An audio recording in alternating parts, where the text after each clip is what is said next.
Hello, everybody, and welcome at the Prague Jazz Festival. We are starting today biggest event in this region and one of the very prestigious events. So happy to be back in the studio with you, Alojzije, Grandmaster Alojzije Jankovic, and myself, woman Grandmaster Keti Tsatsalashvili, will host this event alongside all the rounds, and hopefully we're going to have a lot of fun in the studio. Alojzije, how are you? Yeah, What's your I'm very expectations? excited. Currently, the best tournament in the world. We have world champion Gukesh Vincent Kamer, world number 4, then Abdul Satorov, who is on fire.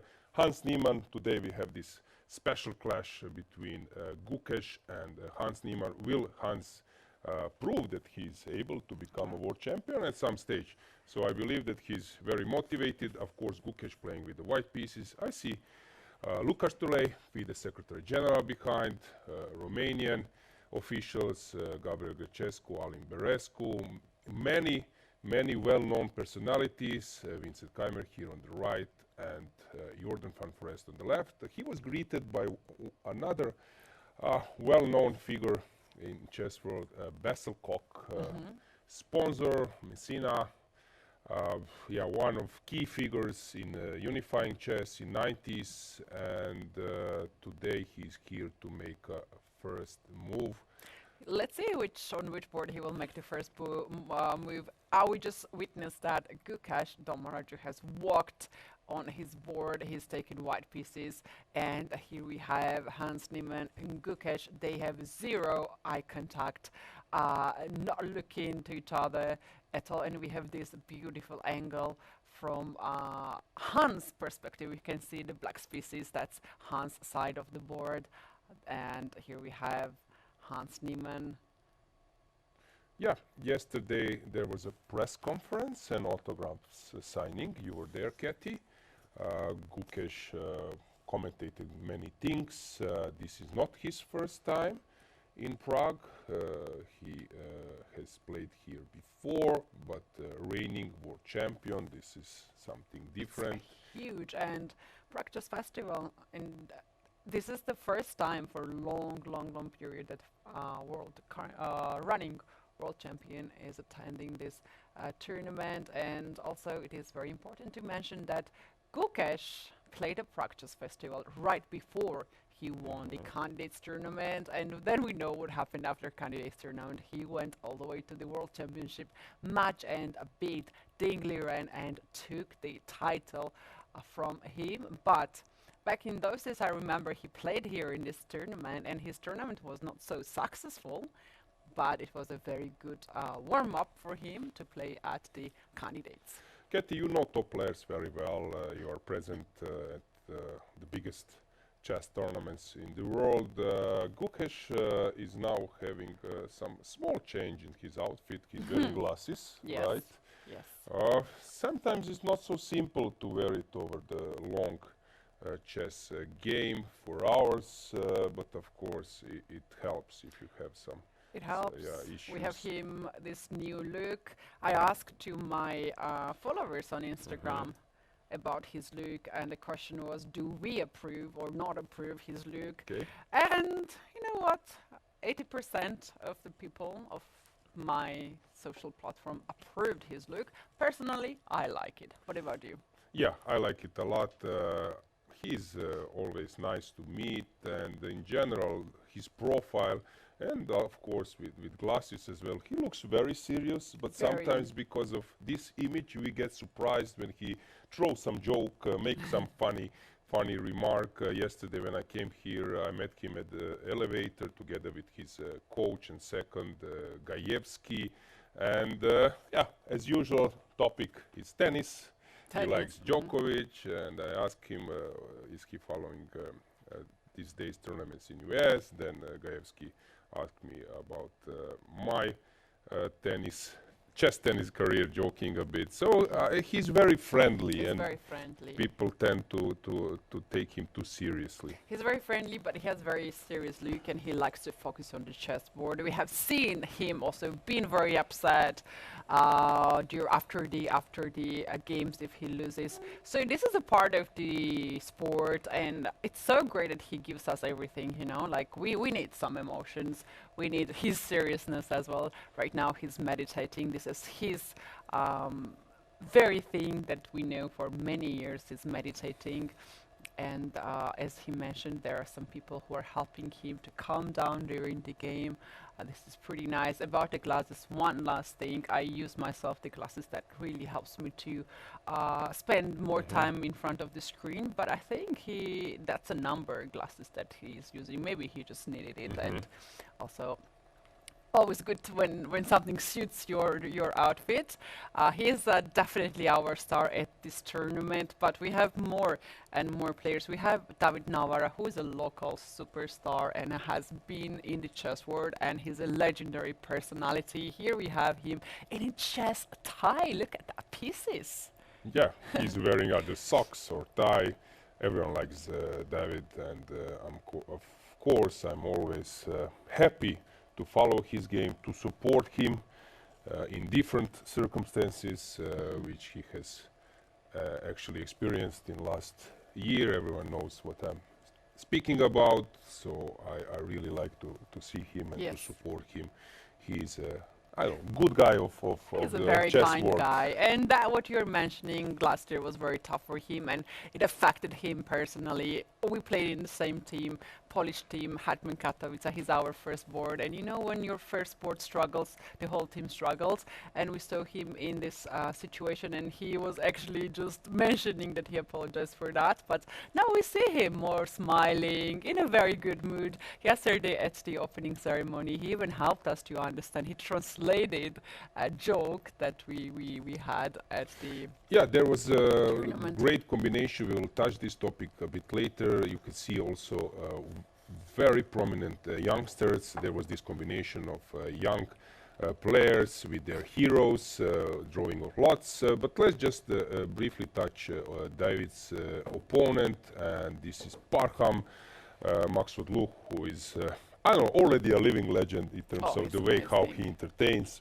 people. Everyone likes him, and I would love to praise organizer Rogan. We will touch this topic as well later. Roman and Petr Boleslav lineup is fabulous. Amazing. Like the sharpest people in the world, and it's so cool to have them I at the love same to place. interview Parham. I love to interview a lot of players, but he's my definitely favorite. He's very honest. He gives everything. He praises his opponents, and he likes shopping as well. So that's another topic that I Shop like till you to. drop. I know you get it. I like to talk. So good to have Parham here. We're definitely looking exciting games. We start all the day. The games at 5. At 3 p.m. Central European time. 5 minutes past, we have the special guest already in the playing venue, and he will make the first ceremonial move. So we will be following him on which board. I think he will make the Yeah, first move on probably. the And now he's talking, so Gukesh. Vessel Cock, you can see already people at the playing hall. Of course, he's distinguished guest, if I'm not mistaken, living in Prague.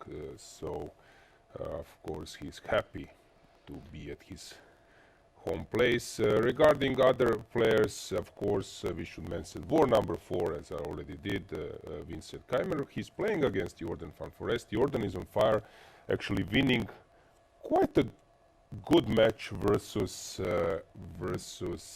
Edis Gorel in Turkey. They Yes. play 6 classical game, then freestyle plus rapid portion, and today he's playing with the white pieces. I asked Jordan, we were sitting next to each other at the opening ceremony, at the drawing of lots. How happy are you with the pairing? He said 10 out of 10. Ooh. Yeah. So he has one more white. Okay, let's switch to the First board. Gukesh, yes, because ceremonial move is there. What is the move? Oh. Okay, that's why we are not switching. We have fabulous. It's not there. So they're That's making. the best part of it. Yeah. of Okay. the day so far. Petr Boleslav, fantastic organizer, tournament director, 24/7, enthusiastic, taking care of players. Yes. Novi Bor captain, and now Veselkop will make a move. And And what is E4, it? if I'm not mistaken, I counted the pawns. It's E4. But I believe that Gukesh will take We'll it take back. it back. Yes, Yeah, and then it's- D4 will It's in happen. hurry to take it. I saw some commercial Gukesh on some billboards. Gukesh has some branded watch. Maybe glasses will be his next step. Next step. Yeah, Oh, yeah. world champion glasses. Yep, that's right. He is trending, as we could say, in India, in the world. What's happening? There is something with the clock, I believe. So he's calling the arbiter. Can somebody read the lips? Yes. What is that? You know how they. Okay, Ah. the thing is that someone press the clock and then a move counter 40 moves. That can be an issue. Yes. So We that have means to that just- he's very experienced already in those things. If you recall the case of some players at the So why we need championships. that? We can explain that our time format is 1 hour 30 minutes for the start, with 30 seconds increment for each move.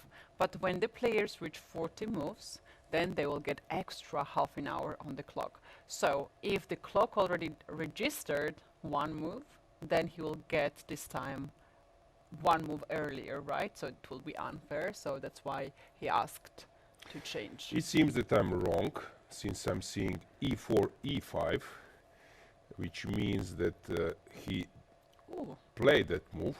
Look at this matchup of a day. Seems like they have already only played one one game. That is really strange. Perhaps one classical game, and Hans Niemann is leading. This is their second classical game. Yeah, so Gukesh opted for Rui Lopez, which is, of course, not so unexpected. If you're a top player these days, you need to play everything. You cannot be one-sided with closed openings. Okay, there are guys like, for example, Mamedyarov. He will stick to D4. He will never go for E4, but this is the player who can find a way how to make an aggressive position, even playing all the time. Same first move. So it's Rui Lopez, and now Hans is thinking. I'm so happy, and he goes for Berlin. I'm so happy that again we have splendid team of Meno, Sotiris, Abel, because I have a feeling that there is no angle in the playing call they cannot cover. That's true. Yes, so but sometimes, yeah, I'm feeling that I'm too slow to follow them because the camera moves so quickly. I love this user experience. It became a standard, I would say. Unfortunately, you cannot see why spectators are looking at the board, and not just the players, they are also looking a little bit below them because there are fantastic and splendid screens. I believe that you have seen them at Wykanzi this year. It was inaugural event with screens and the boards so players, so people and audience can see players, and Yeah. right below them a chessboard. Right before the start of the day of the round, I visited the playing venue to grab some coffee from them, to steal a little bit of caffeine from them. And you know, the playing venue is a magical place. You enter there, it's a totally different experience, and we hope that we guys gonna bring that emotions to you. But it is such a fantastic place to be. This is not my first time. I have been here several times, and it always has been really, really nice to experience, and that's why we have so many spectators. We have some seats there, some chairs, and all the chairs are taken, as we can see. Also, we do have English commentary as well as a Czech commentary, and spectators are welcome to follow the games, and that will be a direct chance to ask some questions if you have, and analyze the games with us. And if you are somewhere close, please visit us. We will have here quite a long tournament, and this is a place you don't want to miss. Yeah, also you mentioned, I believe that, or you haven't, that we have ChessBase India. They are always here. They were following even prior to this event Czech Super League with many players who were playing there. If I'm not mistaken, David Anton Hikaru, Jonas Bjerre, whom else was playing at the round of Super League, a Czech Super League, and ChessBase India. Damara, right? Yeah, and ChessBase India was covering that event. So greetings to all guys from ChessBase India, because they are doing a great job in promoting chess. Absolutely. And here we have all the games on the screen. This is the games of Masters. We also have more games alongside with the Masters. We do have Challengers.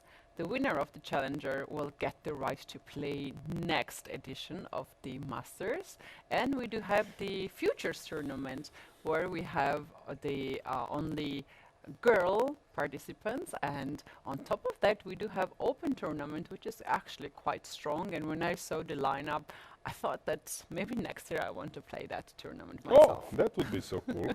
One thing, Keti, usually I'm checking the regulations before the tournament, and there are some like specialties of the tournament. But here I forgot to check.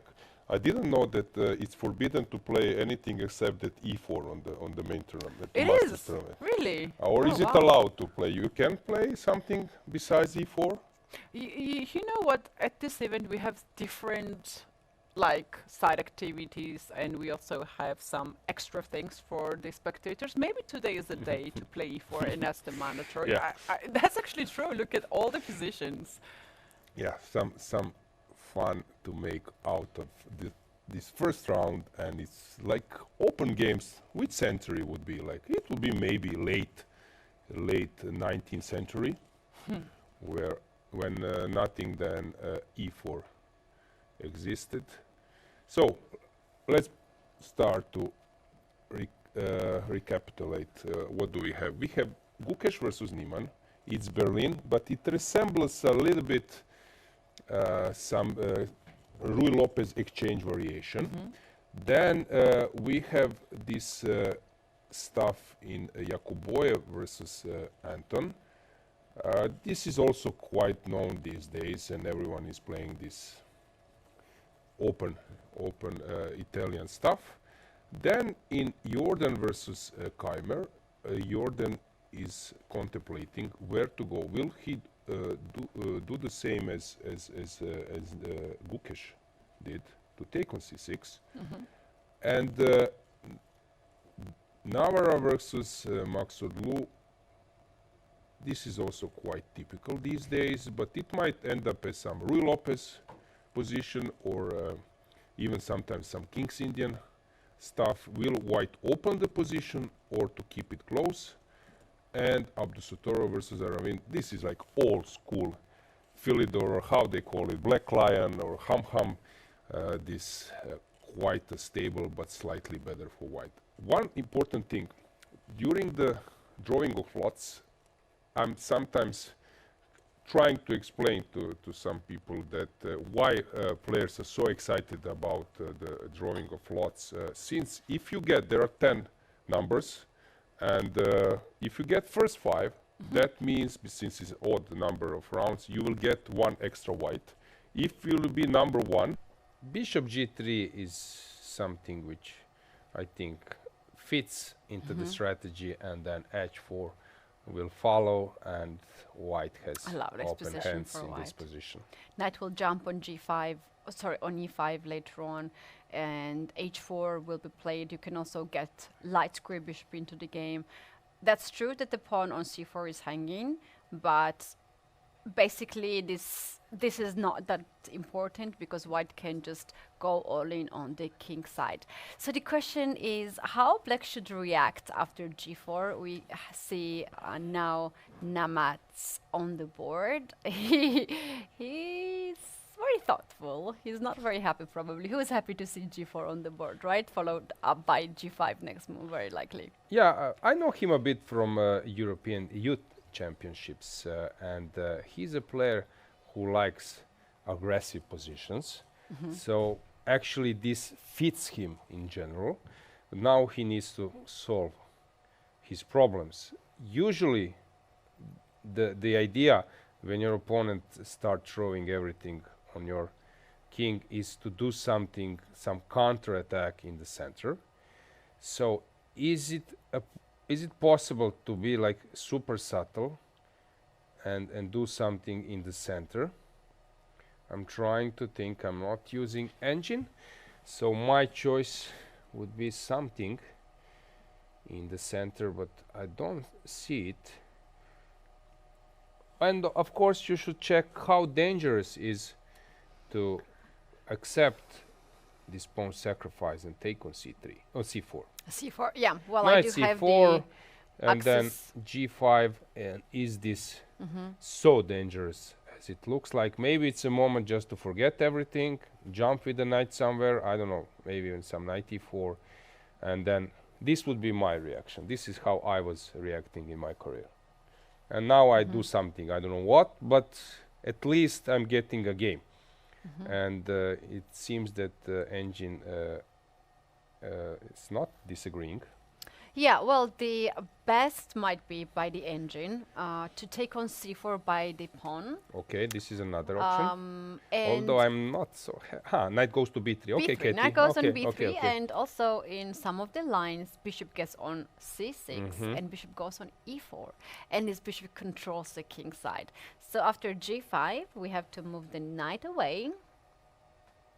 d5 or somewhere, or maybe even h5. I don't know, h5, or it's wrong. d5 also wrong. Is there a move? I need to take on g5 now? I'm worried.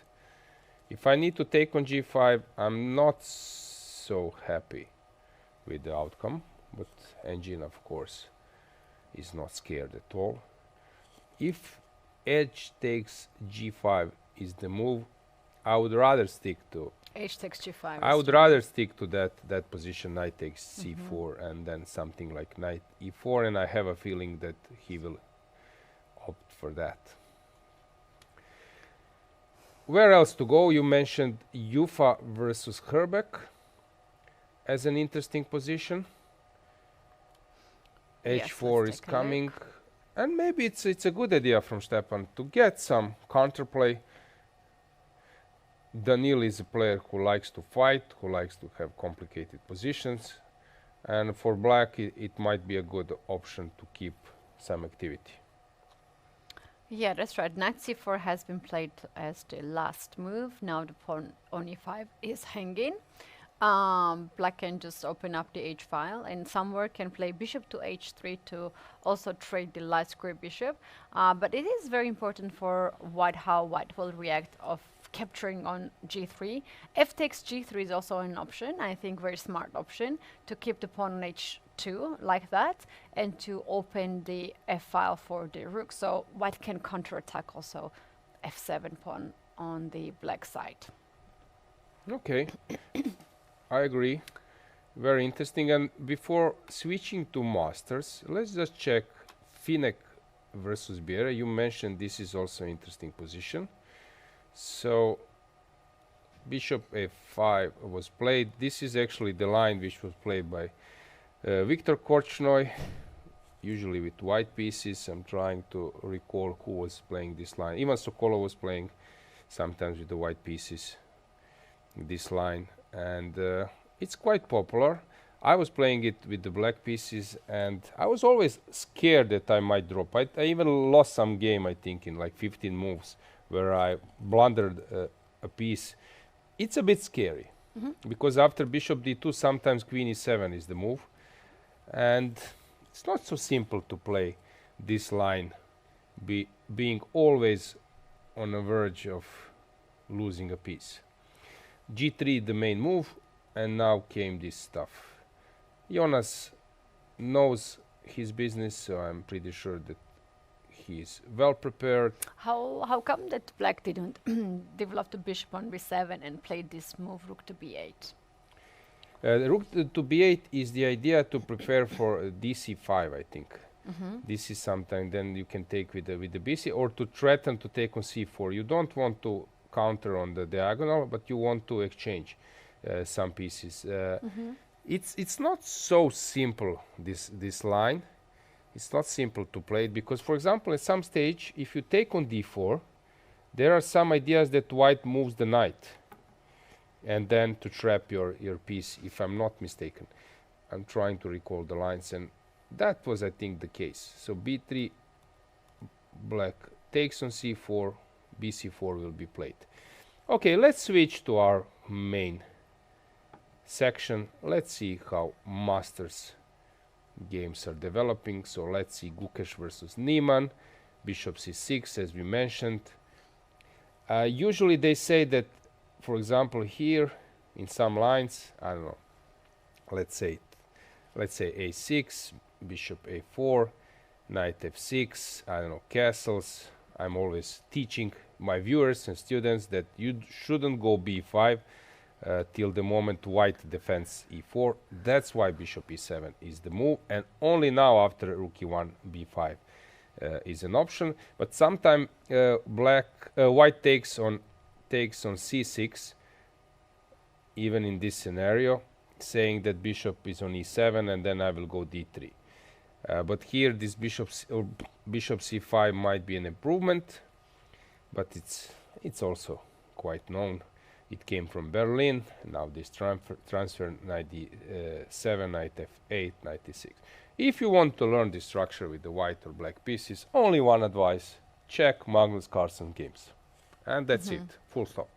So he's really solving positional problems with the black pieces and squeezing with the white pieces. I'm always impressed. Yeah. Well, I just don't like these positions at all from white side or the black side, because it's so, they're not much of the fun, right?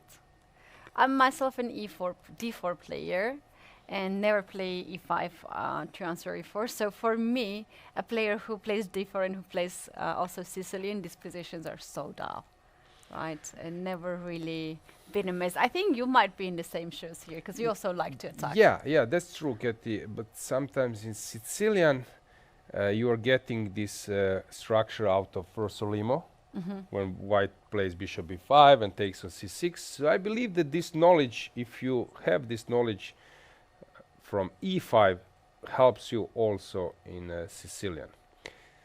So, I don't know, long fight ahead of us. White is heading towards f4, but he can also wait a bit with b3, knight c4 stuff. I don't know, very stable, very solid. And the thing is, we want to follow this game because this is our key game at the moment of the round, world champion versus Niemann. But the thing is, not much will happen for next. Don't you realize that more fun is in the challengers? That's true. It's much more fun all on all the board because, okay, it makes sense. In the Masters, everyone wants to be very solid, right? You can't really afford to lose the game. But in the Challengers, they want to win the tournament. They want to go to the Masters and get the right to do it. So the challenger who wins the tournament and goes to the Master, they will be as solid as the rest of the players here. So you are just adjusting your style, right? And your goal is also different in those tournaments. Let's quickly cover all the 5 games to see what is happening, and we will be ready to take our first break for this round. And by the time we're back, some of the updates will happen. This is the first game we covered, Gukesh against Hans. Let's take a look at the second game. Yeah, second game is Jakubov versus Anton. Many subtleties here, but f6 will probably follow. This is no structure. I think Mickey Adams would be very happy with the black pieces in this line, but also unhappy with the white pieces. It's about how comfortable you are here. David Anton is one of the... I love this angle of the camera. We can see the player, how they're calculating. You can also see some of the other participants when they're observing the games. This is really, really nice angle that we have. And we have a lot of angles, right, on the top boards. Yeah, David Anton is, as I said, very solid player. He knows openings. Barely he gets out prepared. But here, the clock situations says the opposite. He's already on 15 minutes, which means that he has some doubts where to and go. And Parham, look at Parham. Yes. He doesn't want to leave. He looked at the clock as well. Another break, Jakubov seems to be in his home preparation, and he likes to show that to his opponent. He has more time than he had at the beginning of the game, and just tells to David Anton, this is my home preparation, and you just walked into this. Yeah, I just want to mention, so Parham was here checking David's game, but the thing is, players sometimes walk, and they are still thinking about their own position, and actually they're just scanning stuff. They don't go so deep as people would expect it, so they have their own issues. Okay, normal position. So what's the thing now? It's a bit tactical since black is now calculating. What if I go a6? You move the bishop. I take on c3, bc3. I can go bishop d3. And what's going on here? And this is the issue of black, since he's calculating. Can I take the exchange? Is something here which is hidden? And the engine says that this is better for white.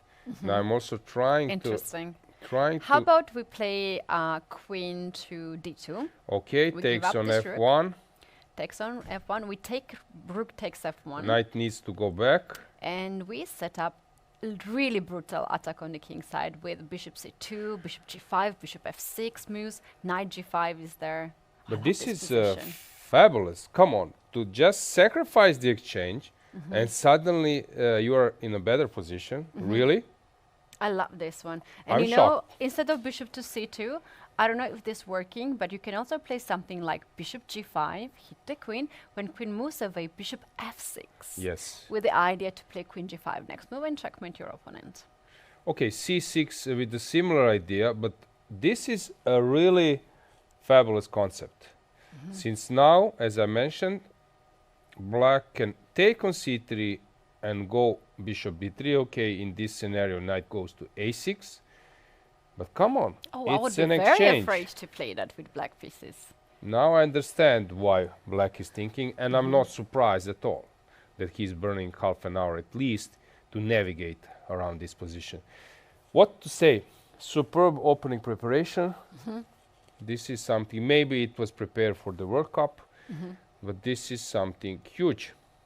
And he's very confident. He's very happy with his position. I'm talking about Nadirbek Abdi Yakuboev. Yakuboev, yeah. Yes.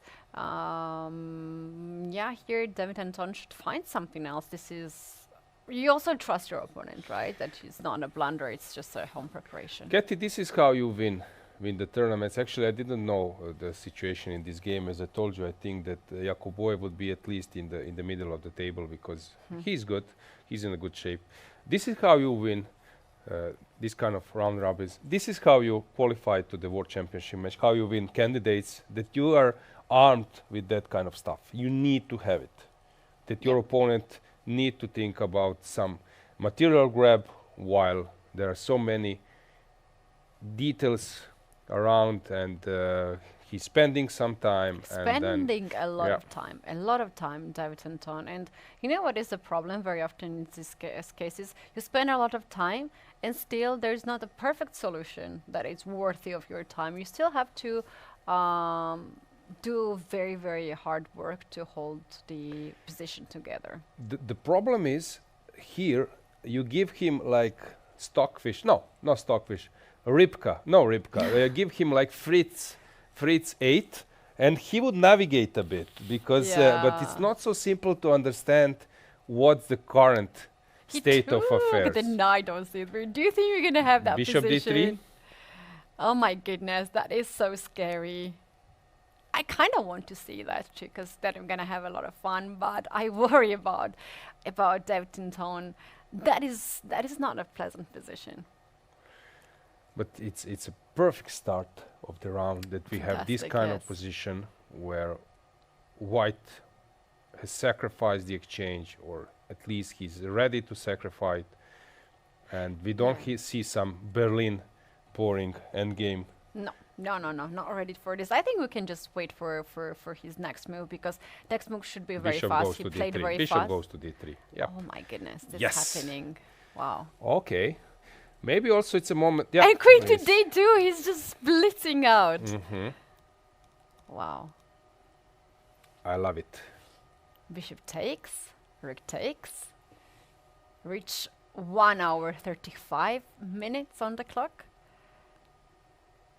But I'm trying to recall my career and you know, this excitement when you find that kind of setup and then in some laboratory with someone, your colleague, grandmaster, and then you're waiting for that chance. And of course you have kind of second helper, he knows about this, and then that moment comes. It comes, and then you know you're that's super the excited. Your friend is following the game. He's also excited. You are there. You look at him now he's walking, but he's keeping the eye on the position, and I'm sure that his heart rate is 130 or so.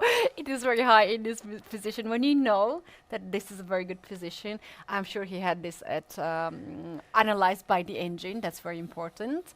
And very often when something like this happens, there's a sacrifice and they blitz out the moves. A lot of players like to come and observe the position, right? And that's extra pressure on the side who is guarding the game. And what's cool now?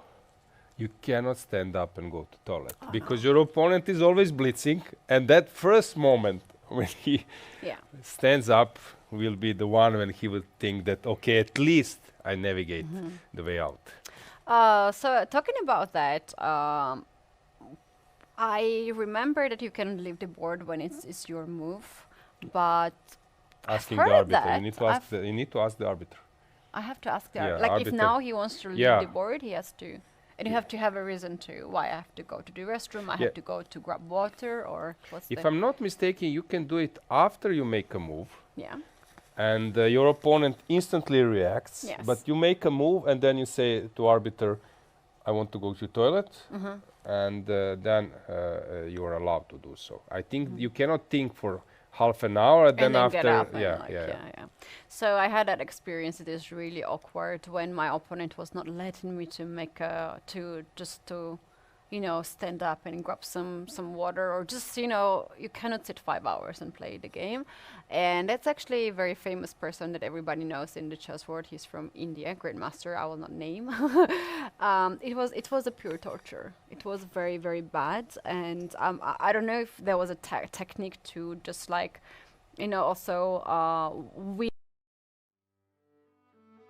But I felt that he was torturing me. And then I managed to make a move very fast, very bad move, and I left the board, and I was walking so much that I don't wanted to go back to my game. I was just walking in the playing ground, and of course I lost the game on the clock. There was not very good experience for me. People likes to do that, and I was thinking, what's the rule? Because this is against my will to sit down. And I cannot leave the board because it's my move, right? If I can stand up, I know my time is running. That's okay. I will not. But yeah, it's always good to know what is your rule and follow the updates. And here we have actually Van Forest observing at the screens. Maybe he's watching this game. Yeah, David Anthony is about to make a move. So, famous toilet gate was Kramnik Topalov, and second one, Indian Grandmaster versus Keti Tsatsalashvili, right? Yes. Okay. I was so angry. I was so angry about that. He made a move. Knight C7. And it is knight. So Simple as that. And now he stood up the moment I mentioned. Okay, we will follow this game. Now white can go to g5, as you mentioned, bishop g5. Let's leave it to them. In the meantime, in Jordan Van Forest versus Vincent Keimer, we have some stable position for white. Vincent is spending some time.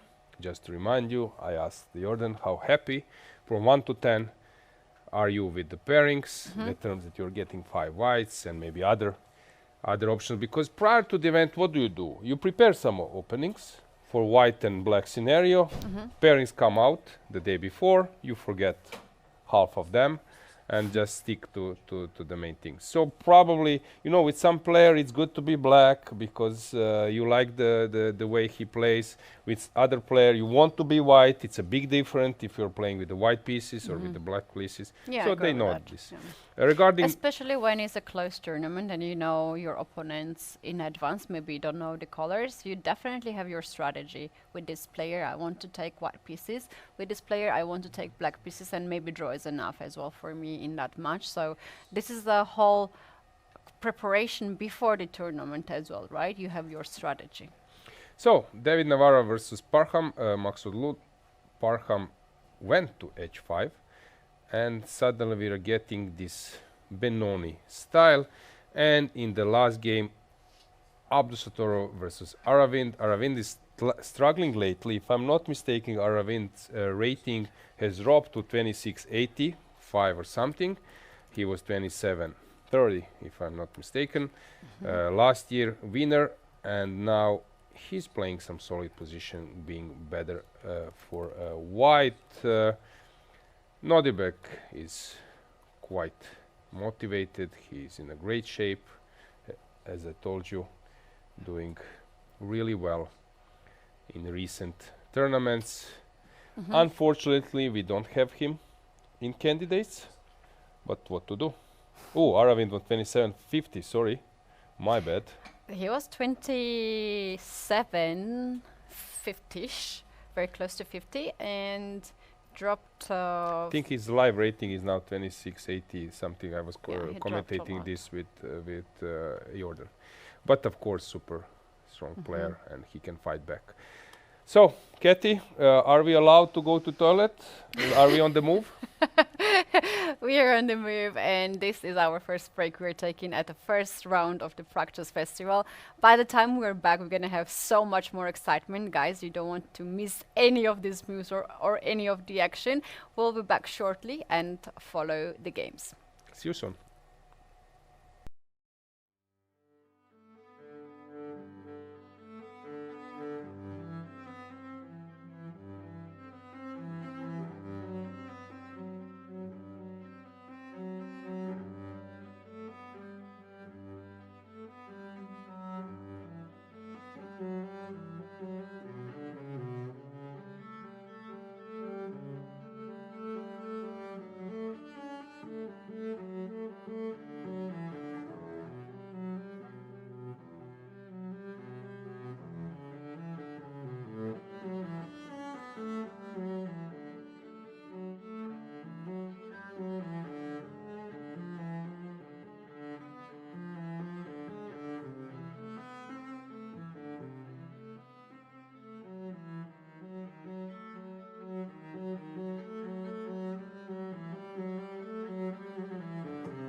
Welcome back. This is Practice Festival Round 1 in the studio. We are working for you, Keti and Alojzije, and we have a lot of excitement.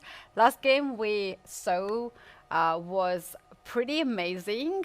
Yakubov against David Anton. We're gonna check up what is happening there, and we do have more games coming up, so we're gonna be covering that. Alojzije, what is your take for the first round? For example, Gukesh Niemann f4 was played, which actually, adds some fuel to the fire.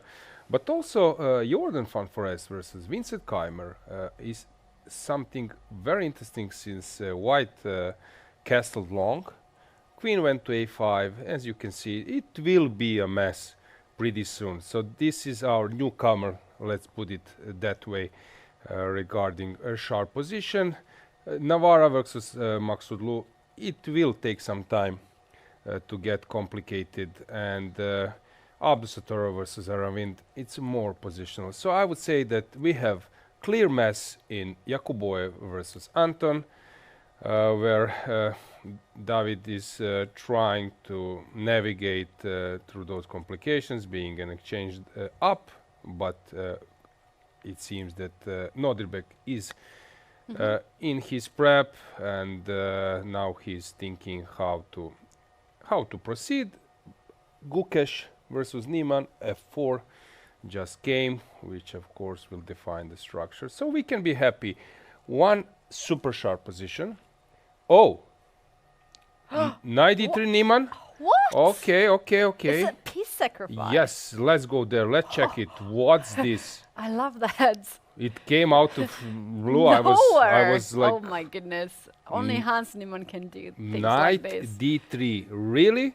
This is so easy to blunder. Come on, knight d3 doesn't exist in And this. Parham is always there when something is happening. Look at this. He's like a ghost today at every board. Something happens, he's going on the board. Come on, knight d3. It's a new thing. It doesn't exist. Really, it's so simple to forget about that move. It's a new thing. Knight d3. Come on. This is something that you don't really expect to happen. Because the pawn is guarding the pawn. But let's now dive in what is really happening. The engine gives the advantage to black. Okay, Was f4 a blunder? depends. It seems depends how big is that advantage. In practical play, it's quite unclear. What I've noticed, I'm following many events. When Gukesh is playing with the white pieces, sometimes he tends to end up after the opening or in early middle game in some, I would say, like dubious position or worse position, but he developed that quality of saving them. So now he's I think ready to change his approach. So maybe from the one who is pressing to change his approach and to think about holding. Wow, Very that's- interesting. what Knight a d3. move. What a move. So let's What a dig. move. So my bishop is hanging. What's the concept about? Probably there are few things coming. So black will have perfect setup, and e pawn will probably fall. But why engine is so excited? Is something coming like okay, there will be There some is- pin. Yeah, a lot of pins. So first, let's see where the bishop goes, right? Bishop is quite limited. F2 square or G1 square? Okay, g1 is something you want to do in this position. So let's Yeah. say bishop g1. We can start with bishop a6 first Okay. to pin the knight on Okay. e2. Let's say rook goes where? On e1? Rook, but also it white can move the knight. Knight c3 was the catch. I'm not sure. It seems rook d8, no? Okay, rook d8. I'm curious. What am I missing? And queen f1, we are winning the exchange. Sorry. When I moved the knight, now I got you Yeah, right. yeah. Okay, yeah. So I cannot move the knight because always queen f1 is coming. So I need to move the rook. Let's say rook e1. Bishop b4 now. and Okay. pinning the Bishop knight. b4, not rook d8, which I was thinking bishop comes to b4. Hang on. How to hold this one? So here maybe white should think about sacrificing the exchange, trying to set up some, not blockade, but some fortress at least, not to get so under some heavy fire. So rook f3. Okay, maybe I should start Keti with... I was thinking bishop f2. And how about bishop g3? You go bishop a6. How about knight g3? What am I missing here? Probably he takes f4 will undermine me completely. I want to defend the F1. Yeah. but maybe you can take anyway. Knight f1 at some point. No, you cannot. Seems that there is something. I like e takes f4 as well. Mhm. Bishop b4, rook d8. Those are the candidate moves we can consider. But probably just the rook d8 or bishop rook d8, and then where the knight will go, because after knight f3, the move you mentioned, taking on f4. So many possibilities. Suddenly black is in driving seat. Well, that's pretty unusual sacrifice, right? Knight to d3. We've never really seen it. Yes, that actually means that in chess you can never relax. It seems super solid, and that we are playing some strategical game with f4, and then black is staying with two bishops. But this knight d3 is really a heavy blow. I'm curious now what our viewers would say. So write in chat, what do you expect from this position? Wow, this is actually amazing and quite heavy start for Gukesh. Is anyone there to bet on Gukesh winning this game? I don't know after this one if there's anyone we can ask, and guys, let us know if you think that there's a way still. For sure there is a way to not lose on time, but if you can pull it and win. But before this start, a lot of people were supporting Gukesh, and I saw a lot of hearts in the chat for Gukesh. So I need to go to c3. Now I'm thinking. So let's go bishop g1. You go bishop a6. I go knight c3. And what's now? Always rook d8. And always I'm actually dropping. I cannot defend. And you don't really have to calculate too much, right? There are like 3 ideas that you can do, and you can just navigate there. Knight c1 now I spotted. Seems like a good try. Queen somewhere. Attacking the rook, and then rook d8. So queen to d7, let's say. Rook e1, rook d8. Bishop b4 is also an option to pin. What a position. What a blow. Knight d3. Knight d3 and then queen d3. Fabulous blow. Really fabulous.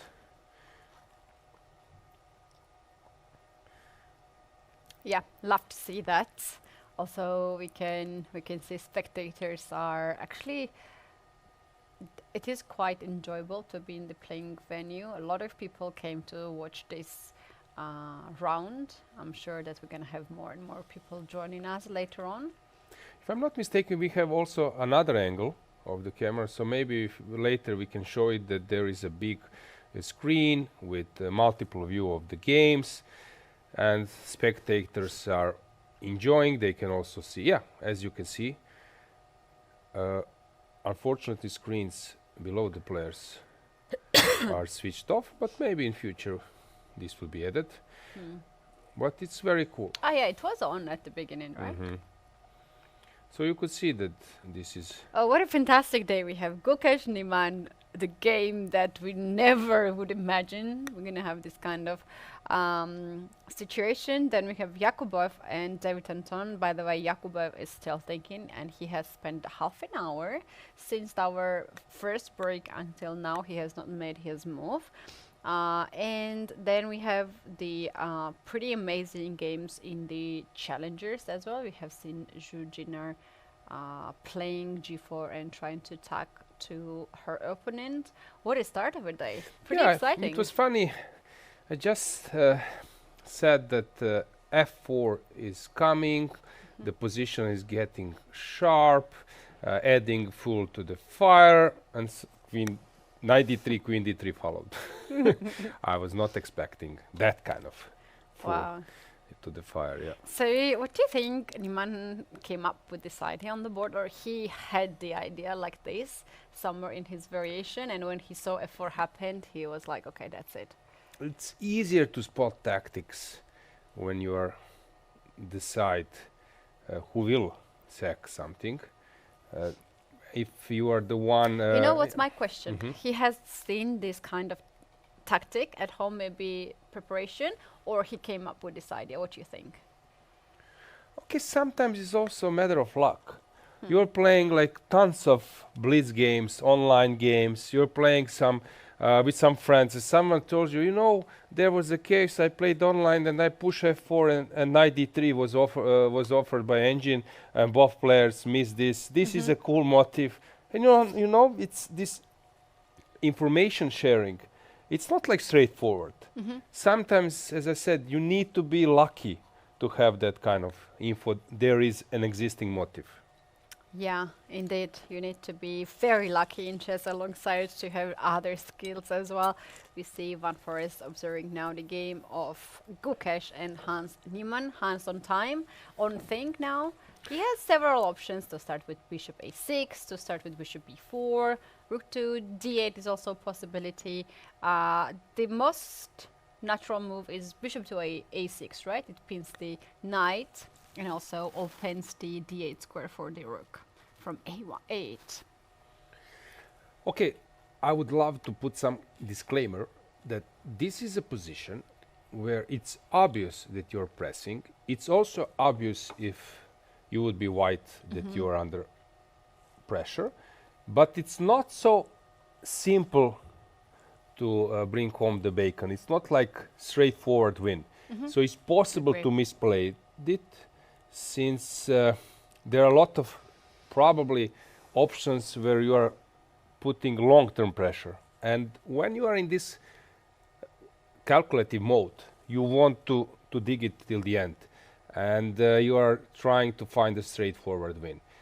I think Hans will spend some time now. Of course, he can be very happy with the opening or early middle game outcome, but to find the winning move is possible even to go wrong at some stage and to let it slip. So I would leave some small chances even for white, but it seems that And he he's having goes. everything under control. Bishop a6 is on the board, hitting the So knight. bishop g1, bishop a6, that's it. What a game. What does this mean? That you need two for tango, you need some blunder, then that Yeah, your opponent exactly. starts exploiting it, and then you have a game. Wow, what a start of a day. And this is actually a perfect matchup for the first round, right? Gukesh versus Hans. And Yeah, just to here we remind you have- that Hans Niemann leads 1-0, only one game And played. recently they also played at Tata Steel, very recent game, and they actually made a draw. And the other game they have played was in a Blitz tournament that I found in the database. So these two players are there for years and years, and I'm surprised that they have only played 3 games.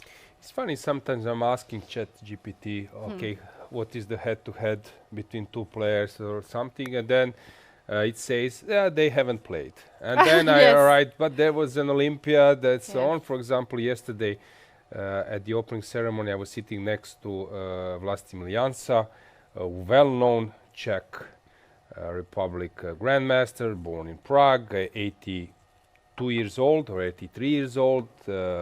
He played some interzonal, and my coach was Krunoslav Hulak, also grandmaster. And I was asking ChatGPT, did they play? And no.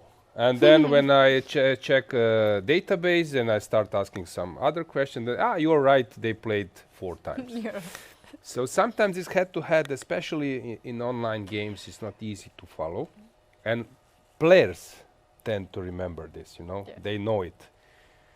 Yeah, you guys let us know what was the most fun or ridiculous answer about chess you have asked to ChatGPT and you get the answer, let us know in the comment.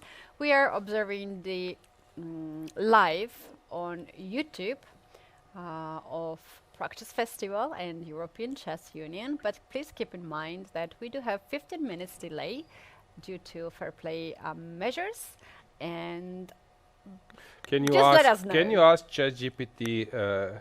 Has Keti played e4 in her career in last 10 years?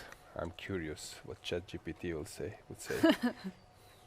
You are d4 player, right? I'm a different player, yes. Yeah, but maybe ChatGPT would say We'll that you are find a way, e4 yes. player. Yeah. Would find a way. And we do have a move. Yakubov also made a Okay, move against let's David go there. Anton. Look at that knight to g5, a beautiful move, attacking the pawn on h7. Yeah, I think that he was hesitating because, as you mentioned, Keti, both moves are appealing. To go bishop g5, it's also a move, and that's why he was hesitating. Knight g5 or bishop g5. Can we show one line there? Bishop g5, and if Possible black f6 allows, or yeah, queen f6 is I think the only move. Let's and say that's why queen bishop d7. g5 did not happen. Do we have this move, bishop f6? Takes. I think you can go queen h6 or Directly almost, without yeah. taking. I think it should be a checkmate. f5 and knight to g5, is that? Now probably some checks, Ah, yeah, checks. Queen f6 is also a check. and then bishop, Bishop f5. f5. Then you to get back. Oh my yeah. goodness, this is a beautiful position. It Love looks like a game over because now I go back and now there is this mating net. Are you running? You can try, but it looks that you will end up checkmated.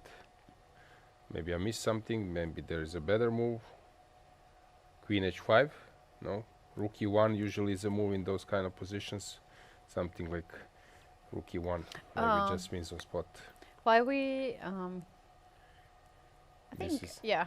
Here, this is without maybe we just take on h7, knight g5, and then queen h6. That order is possible. Yes, as well. So here, maybe you said that take on f6 is Yeah, probably it's also just a winning. Yeah, possibility. good. So after bishop g5, f6 forced, and this is something Nodirbek didn't want to allow. That's why knight g5 was played. So what do you do? g6 or h6? Let's try to dig. If you go h6, I know the motive already. Knight h7. This is typical G6 motive, happened. which wins usually on spot. Knight h7 and then knight f6. This Yeah. probably wins on spot. And there's also bishop h6 Yeah. move. Oh my god, so nice. So g6 forced, and now we need to bring our queen. Okay, I black was thinking if that were possible to play knight h7, king and bishop h7. g5. Bishop g5, bishop f6 to just cement that bishop there, and then queen to queen can get there. f6 a move to sack the material back.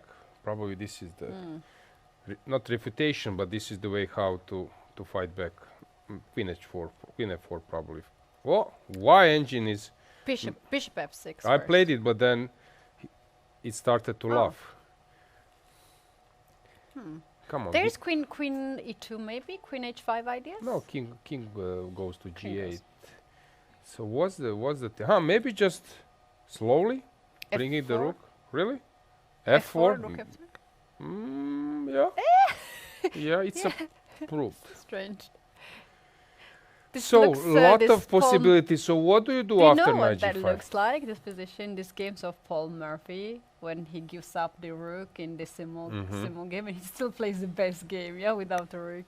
Yes, exactly. Rook Yeah. on a1 is missing, and Yeah. I was looking at his games, and I was so amazed by the ideas, and at some point I realized that in every of those games, he's missing a rook on a1 or on h1, and this position looks like that.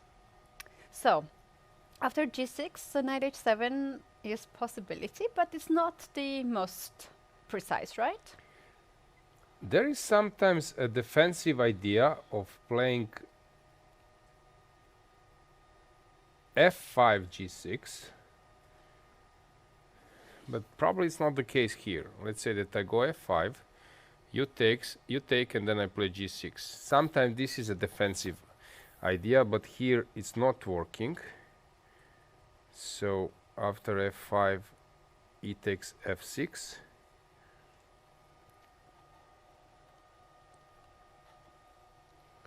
Don't believe in g takes f6, but why engine is now happy? Come on. G takes f6? No. Really?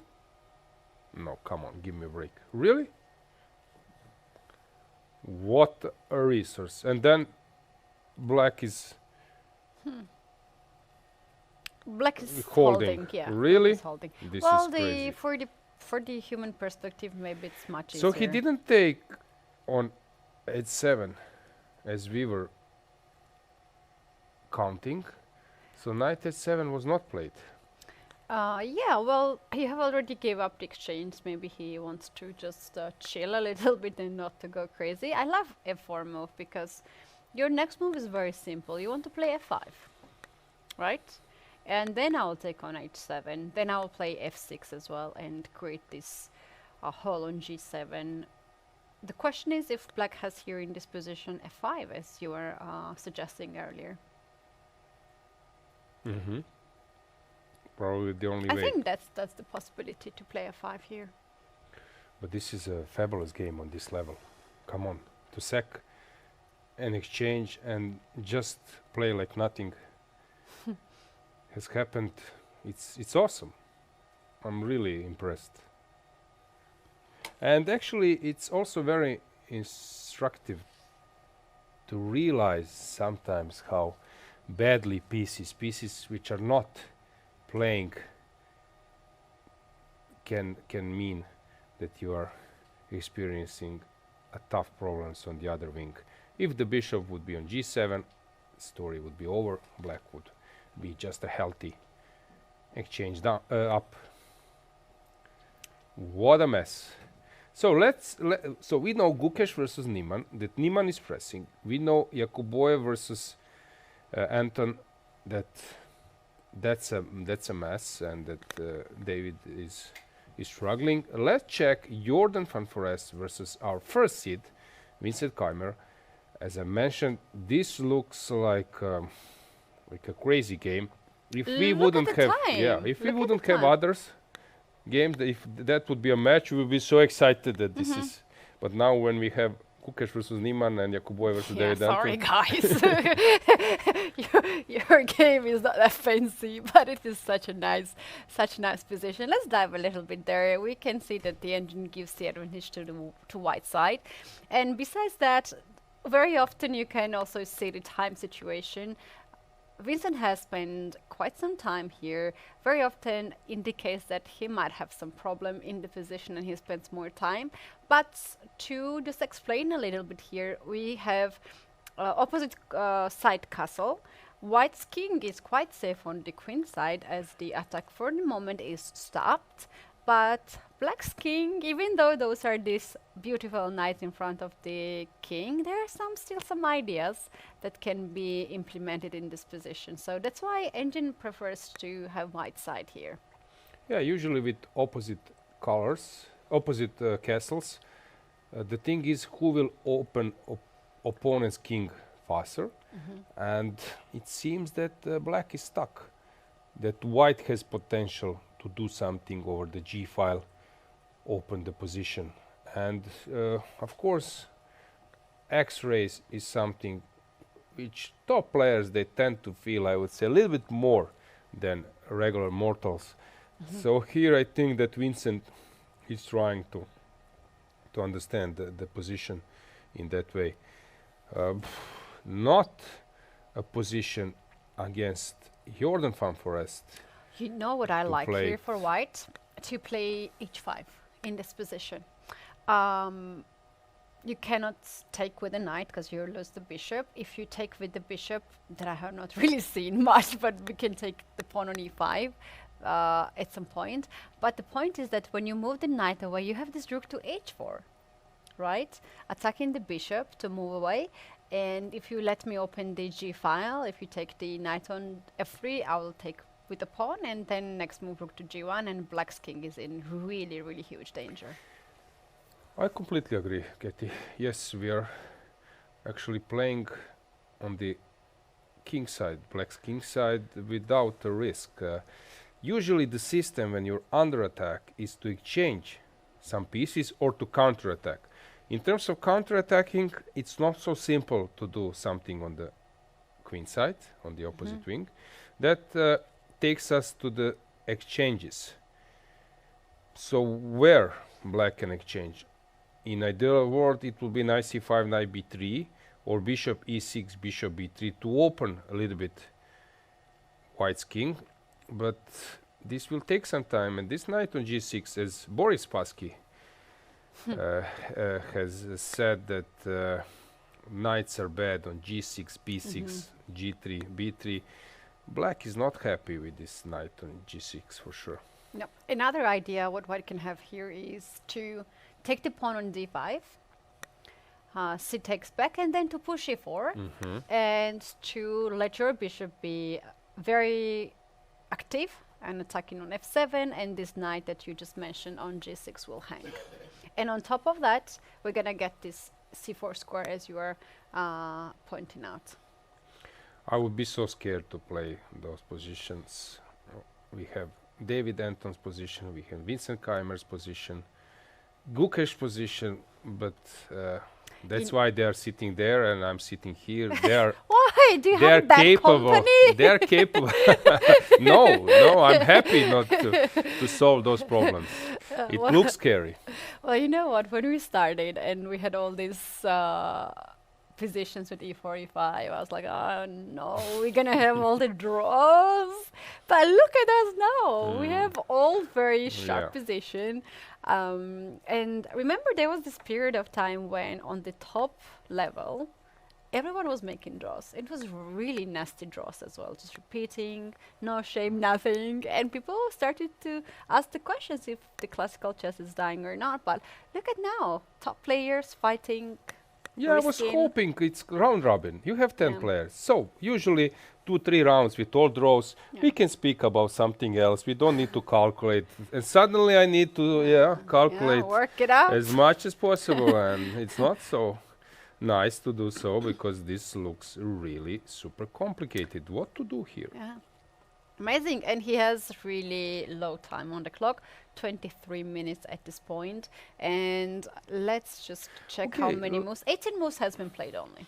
Let's maybe speak about something positional. This is very concrete. This is very complicated. Now players are digging deep. It's crazy amount of job they are doing now. They can calculate very fast. Let's speak about this position of David Navara versus Parham Makhsoodloo, since it's more about chess understanding here in terms of strategy.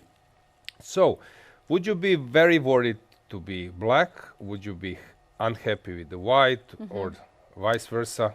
Well, we saw that Parham has been observing all the key games, so he feels quite safe in this position, I think. But talking about myself, this kind of positions I have with white pieces. From different setups, and it's very difficult to choose the side. What I see here for white, maybe white can play knight c4, knight b6 to cement this knight there.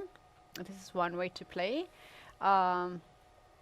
Another way, maybe we can play knight to f1, knight to g3 to kick this bishop away, to look for f5 square, then f3 knight to jump on h4 and to push f5. So we need to choose a plan, right? Either we play on the king side with these knights and then f4, or we play on the queen side with knight to c4, knight b6, and then b4. Those are two. Yeah, this is important detail you just mentioned, Keti. After going to b6, usually you break this Benoni structure by playing b4. It can be even in combination with c4, b4, then you get back this pawn somehow, and then d6 is a target later. So white has a clear plan on the queen side, but in the meantime, black will try to organize something on the king side. And when this f5 comes, it's not so simple to counterattack it. Black can do that either with direct knight to d7 and then f5, Or this is also the idea that Hikaru likes to use quite often. H6, knight to H7, F5, knight G5 type of Yes, ideas. exactly. Since knight h5, knight g5, and knight h7, knight g5, and suddenly you need to solve this activity. And if you exchange everything long term, maybe black's light square bishop can start attack those two pawns. I was always the one who would play this position with the white pieces, but I can understand that black is hoping for some long-term counterplay later.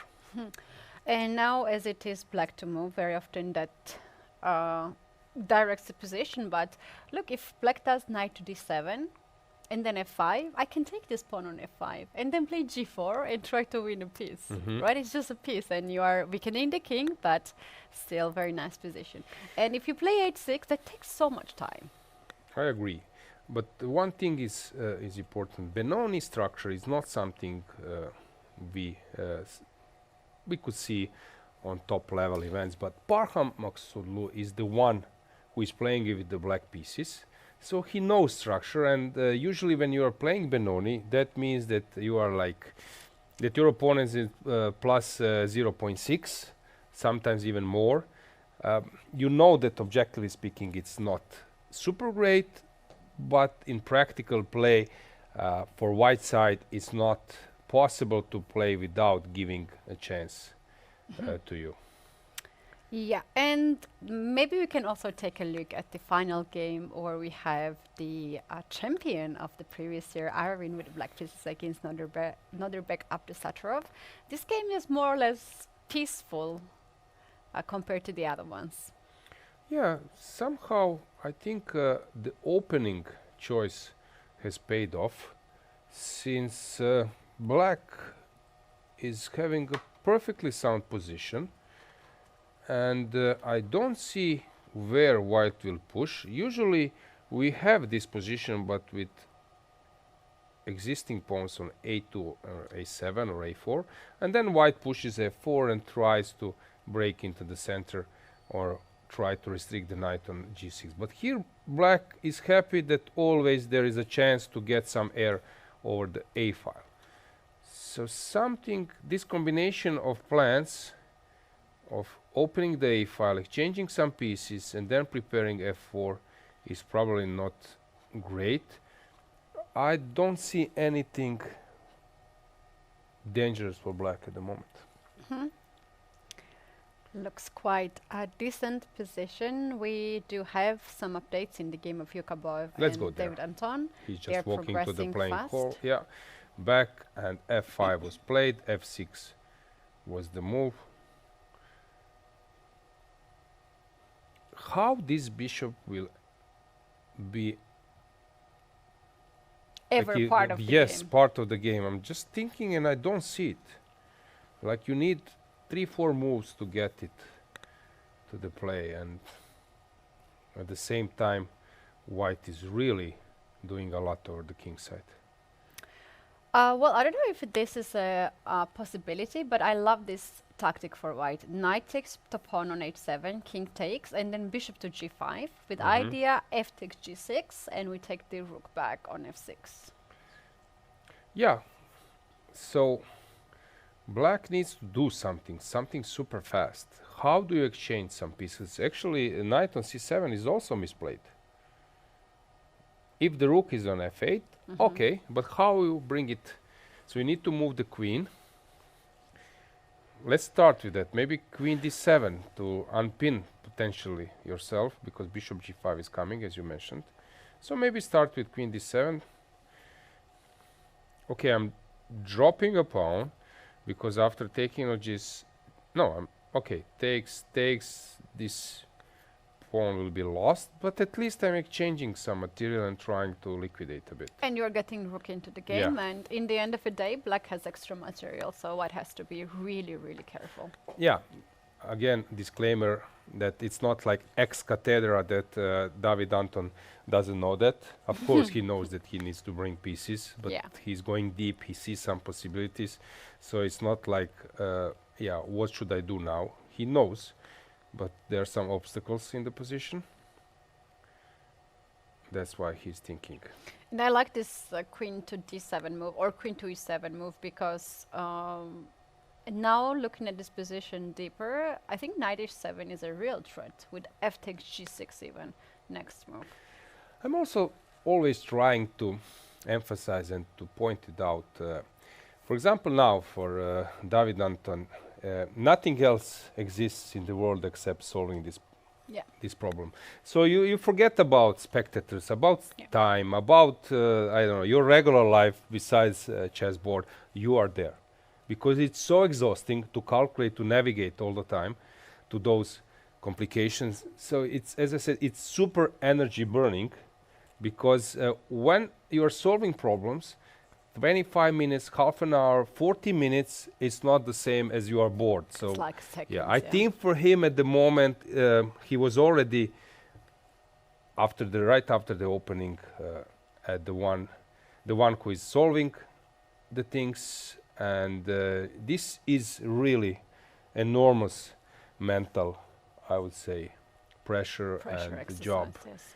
I agree with that, and also the players who are on the side to defend, they are like full concentration, and very often we tend to find the best move because our concentration is very high, and when you're on the side who has better position, sometimes you might just get your attention to the other things, maybe see the other games, see what's happening in the whole venue, and that's why some of the players just losing the advantage. But when you have really tough position, then you are trying to be locked in. Yeah, enormous mental effort, and not many people who do it. I know myself, I really praise the players, because afterwards, of course, I will chat and we will chat together, Keti, with some of them, and they will tell you what were they thinking, worried. It's really tough. It is indeed, and we do have more and more people joining us in the chat. Greetings from us, guys. We are in Prague, beautiful historical city, and we do have the 6th edition of the Prague Chess Festival. And this is not only the Masters tournament that we are mainly focusing, but we also have Challengers tournament, also filled with a lot of stars like Divya Dashmukh. We also have Futures tournament with a lot of youngsters that we have on the screen, and very soon we're going to have also Open tournament starting, and here we have the playing venue, full, not full because we have a huge area with a lot of people who are observing the games, but this is kind of the arbiters area, right? Yeah, this is arbiters area and players area. So players can stand here, they can move towards restrooms, some snacks could have been taken, and you could see that they're sort of walking and waiting for their opponents to make a move. Rightly, you pointed out that arbiters are there. We can also see that there are some logos. Also, you can see on our view that we have Czech Chess Federation. There are many partners, Keti. There are a lot of partners, and we do have the logos on the billboards, on the screens. One of the main partner is Check-in Hotels. This is the chain hotels in Prague, and they do have a lot of hotels. I was quite surprised to know about that. They have 28 hotels only in Prague. And here we are. The tournament is happening in Don Giovanni Hotel, which is quite nice, very prestigious, and also the venue of this event for many years. I don't know if this tournament has been always in this hotel or they changed. I think it has always been here. It has been always in this hotel. It's a chain, as you mentioned, and there are many hotels here in Prague, part of this group. At the opening ceremony, we had the CEO of Check-in Hotels, If I'm not mistaken, Hotel International was mentioned, and some others, Grand Mark Hotel, Prague. So it's a chain, and it's always nice when you get that kind of support. I think it's very important for local community, for chess club, Novi Bor, and for this tournament. And I like the name. You know, check-in. Check-in. Yeah. I like it. Yeah, I'll hopefully check-in hours are flexible. I like it, check-in. Yeah, Also very chessy, yeah? Yes, exactly. So it's funny. Also, we had one joke regarding the name. So during the press conference and autograph signing, Gukesh was asked whom do he expect to win the candidates, and he said that I would love to, or he favors Pragnananda. I would love to play versus Prague. And then Lukáš Turlé, the general secretary, during his speech at the opening ceremony mentioned that story. And in that case, if Pragnananda wins the candidates, then we will have a match between Gukesh and Prague. That means that Czech Republic or Czechia would be represented. Yes, that's true. I was at the press conference when all of this happened, and guys, probably you have seen those videos on social media of Prague Chess Festival and also Chess Base India. You can see all those moments. So let's have some gossip time here. Gukesh was a bit late for the press conference, and of course it is always very challenging when main person, the world champion, is late and everyone is waiting. And at the press conference, there was a question asked. It was the Czech language, but I understood with the help of my Polish. The question was about him being late, if it becomes some kind of tradition or trendy for him. And Gukesh just mentioned that he messed up the time. He thought it was at 11 a.m. and he apologized for that. And another question was about who he thinks gonna win, or this entire list of the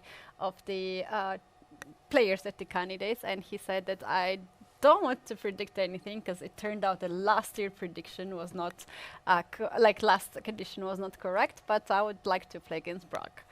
And we had the interpreter who was translating, and maybe she doesn't know who is Prague, and she asked Gukesh twice, "You mean Prague?" And like, yes.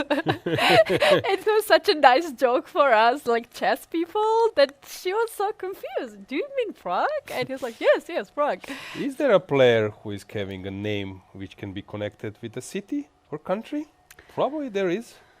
Yeah, maybe our viewers could help us. I believe there is a chance that there is some player connected to the country. Yes, for sure. But while I was telling this story, there was some movement of the engine bar that actually got my attention.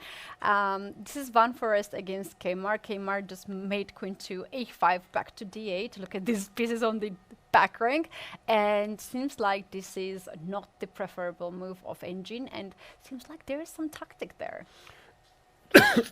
Excuse me. Is that knight to h2? Is there h5? That's very interesting. And also, let's take a look at Gukesh, how he's doing, and catch up maybe on the close-up camera. He's not at the board. We have Hans Niemann on the board. Queens are off the board at this moment, and a lot of changes has happened. Yeah, let's go full screen. Let's check how is he doing. Niemann seems to be. Yeah. I don't know what happened. Maybe. Yeah. I'm fine now. This is the full screen of Hans Niemann, and chess community was talking about his new hairstyle. I think we passed that time. And now we have to talk about his chess position at the moment. Is he holding it? No, it's not about holding, right? It's Gukesh. It's holding, yeah. So the queens have been exchanged, which is probably some improvement for white, since with queens on the board you can always blunder something and lose the game on spot, while after this queen exchange we can bring the board back to show you the analysis. So after bishop a6, knight c1 was played, queen d7, then knight went to b1. It resembles famous Karpov versus Kasparov game. I think it was from the match in Seville when all the pieces were on the initial squares. Come on, this is I this just is realized fabulous. that. Oh wow! Maybe time for screenshot, Keti? Wait, the photo. Yes, guys, do you like it? I like it a lot. All the pieces on the initial squares. Of course, white is having an extra Wow, piece, that's which pretty helps. cool. Yeah, this is awesome. I'm gonna post this. Yes, Right away. I will like it. Guys, I suggest that you do the same. So, rook d8, and it's interesting that he didn't want to take on f1, of course, because this will drop the queen. So that's why rook d8 was needed. If you take the rook, queen d7, taking the queen, and if you take the queen, rook is running away from this attack. So rook d8 was played, exchanging, and rook f3. The problem for white is that there is no opposition for this bishop. So whatever this bishop attacks, white will need to run away or to defend. Now if we would, I don't know, get rid of some pieces, I think this is the main killer of white position, main worry. Of course, now tempting is to go down, but there are no squares, I believe. Let me try to dig. So probably knight c3. If you go rook e1, maybe knight b3, and I'm getting rid of this rook. So that's why white parted with the rook on f3. I would love to mention one thing regarding Gukesh style. I was following his games, as I said many times live, and when he's defending, when he's in problems, usually some other players, we tend to defend in a regular manner. Yeah. So you want to defend with like normal way, with usual way. But he is the person who is ready to play like completely unexpected move, breaking the harmony if he thinks that this move is the best. That approach actually opens chances to save the game and even turn the tables, because he doesn't have any dogmas, any history of defending how you should do it. For example, here, usually people would say it's important to defend your initial rank, to connect your rooks. Basically, don't do a rook lift when you're not attacking. So for him, he like feels position in a different way. And this is what not many players, have. For example, I don't know, I will mention now Anish Giri. He would defend in a different way. This is actually what I've noticed. So this is the current state of affairs. And now Nima. When you said about Anish Giri, there's this very famous meme, the checkmate with the queen, like how many ways there are checkmate of the queen. And there's this queen f7, I think it's a stalemate, and the Giri's way to play that's a bit brutal, because there was some time when he was very, very comfortable to make a lot of draws, but last year was actually his best year, I think, in his career. He was winning a lot Grand of Swiss, tournaments. Yeah. winning many tournaments, and I think that he has changed his style and he's ready to attack the World Championship title. Very entertaining player, also a player who is sort of dreamed guest coming to the studio and making some funny remarks. I recall in Rhodes, European Club Cup, he came with this Turkish Airlines jacket, and it was like 20 plus degrees, and then we were laughing. I said, but he said I needed to wear it no matter was the temperature outside. I the first task has he come with the motorcycle because jacket was looking a little bit like Hell's Angel or something like this. Yeah, funny guy, and I like Anish, and he's a very interesting player. He's a very likable person. Yeah, that's exactly. So let's check, has something changed in Jakuboyev versus David Anton? 96 was played, so he has different agenda. You mentioned that in Jordan van Forest versus Vincent Keimer, that queen went to d8. Okay, at least black brought some pieces.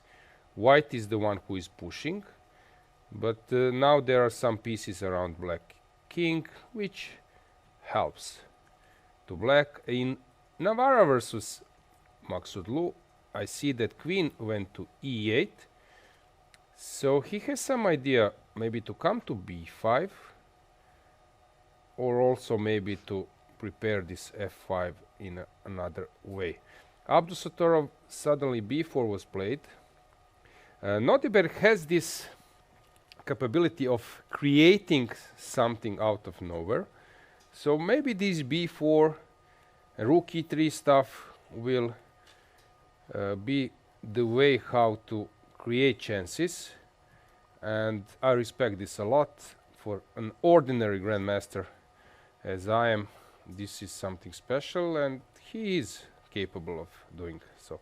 Shall we check our challengers group? So let's see what's going on there. All the games are in progress, and fighting spirit is on a level. Kudos to the organizers to bring that kind of field. Very, very good. No draws here. So, Zhuzhiner versus Nemets. That's the game we can see at the very beginning. The H file is wide open, and there is only one rook on that file, so White has quite nice open H file. And seems like g5 has been played from that moment that we were covering this game. What do you think White's plan is here to start or finalize this attack on the king side? Yeah, I believe that bringing this bishop or castle long, something is needed. I don't think that you can win with the knight, rook and queen, which is sort of locked. So some additional pieces are needed. Of course, sometimes there are ideas that queen comes to h file, but this knight is very strong defensive piece. Usually I was always the one happy with the white pieces, even in inverse circumstances. But I lost few games where my opponents were counter-attack. It's not that black is without chances. Some f5 might come, and here on the queen side, white king is not super safe. And sometimes small detail, having pawn on a2 instead of a3 can help a lot to have safer king.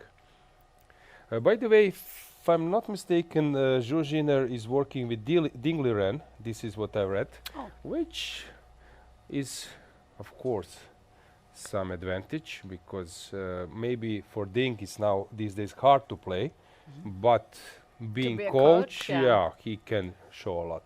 Oh wow, that's okay. That makes a lot of sense. Zhuzhiner has been playing so good for last season, and now all the dots got connected. Well, I was just thinking while you were mentioning that, is not f3 queen h7 a serious threat here in this position? f3. Ah, yes, You I take my cannot. bishop. Yes. Go ahead. Okay, thanks for that. Keti. And Let's say queen that I h7. made some move. I forgot about this queen h7. Simple as that, and Yeah. that's a checkmate. And if you go back after f3, knight to f6, now there is this queen h2 I was mentioning, Yeah. with the transfer. So that's a threat. So you need to do something. In this situation, some move is needed. Is that f5 move? Or am I playing with fire? I think you should play f5 here. I think black has to push this pawn here and also activate the piece. If you take on f5, then I'm gonna take with a knight, and this knight will get into the game as well, because white's king is also in the center, right? So black has to do some active defense. Very interesting position.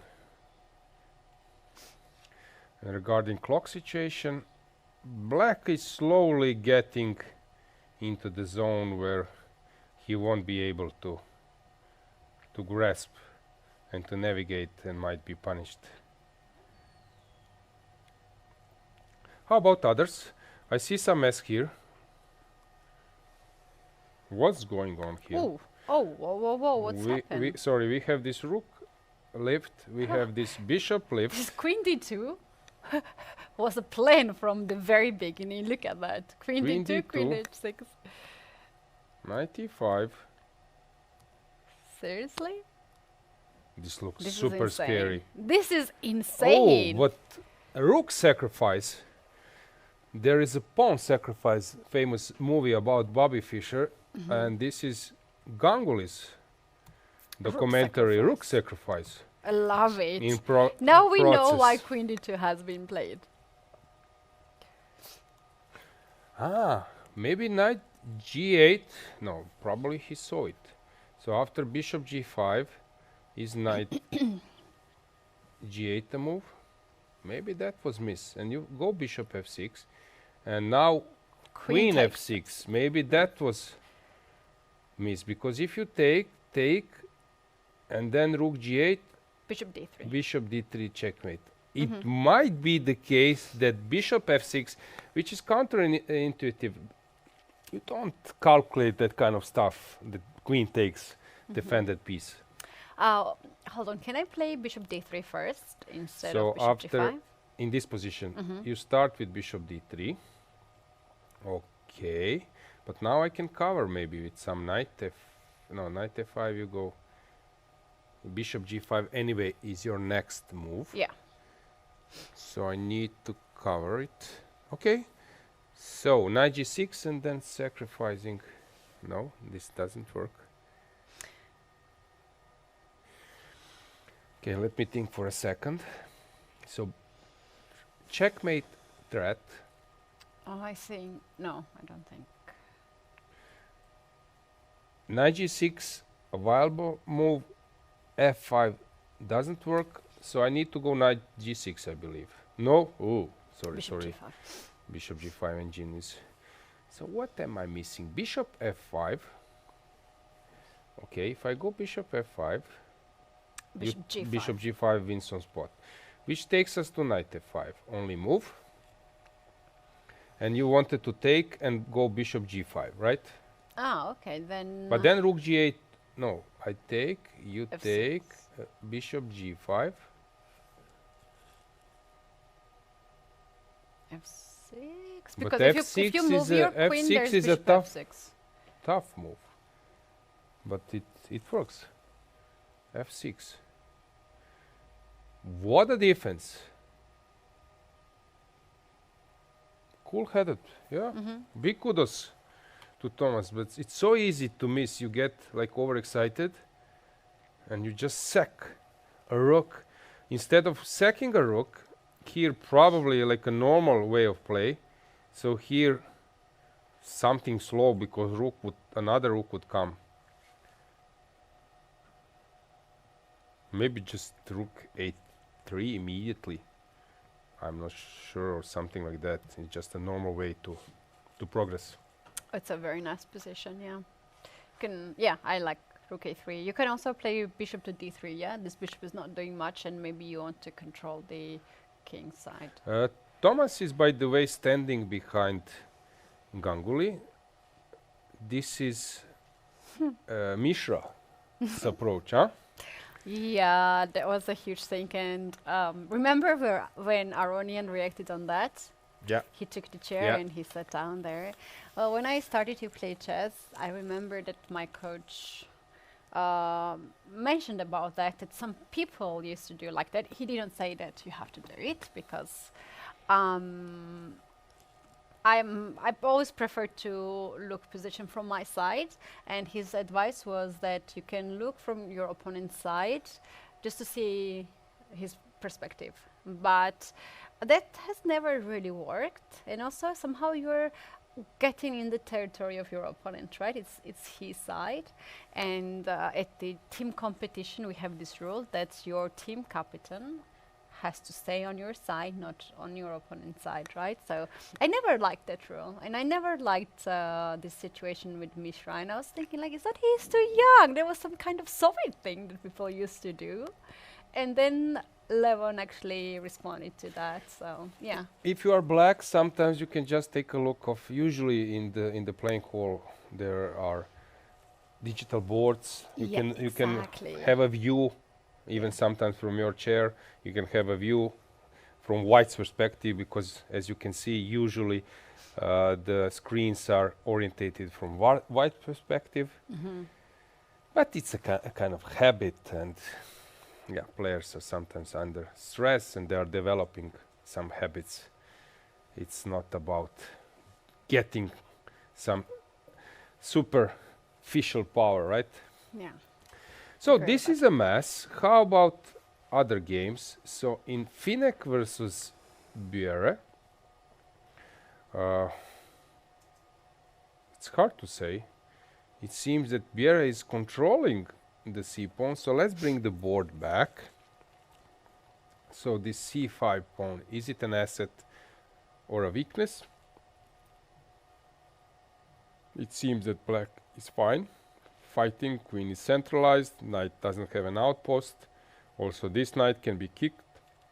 It seems that black just need to solve this bishop position. Then here another mess. Pawn on f3. Jonathan Robson in his books Chess for Zebras and 7 Deadly Chess, since he was mentioning the power and the asset of this pawn, that actually it was recognized later by the engines, by Alpha Zero and Stockfish, that this pawn on h3 is a serious asset, while I don't know, in previous times, in former times, people were not so afraid, but these days I would be very afraid to have this nail on h3. And we have this position which is super solid. Divya playing in a old school fashion, squeezing with minority attack, just to show.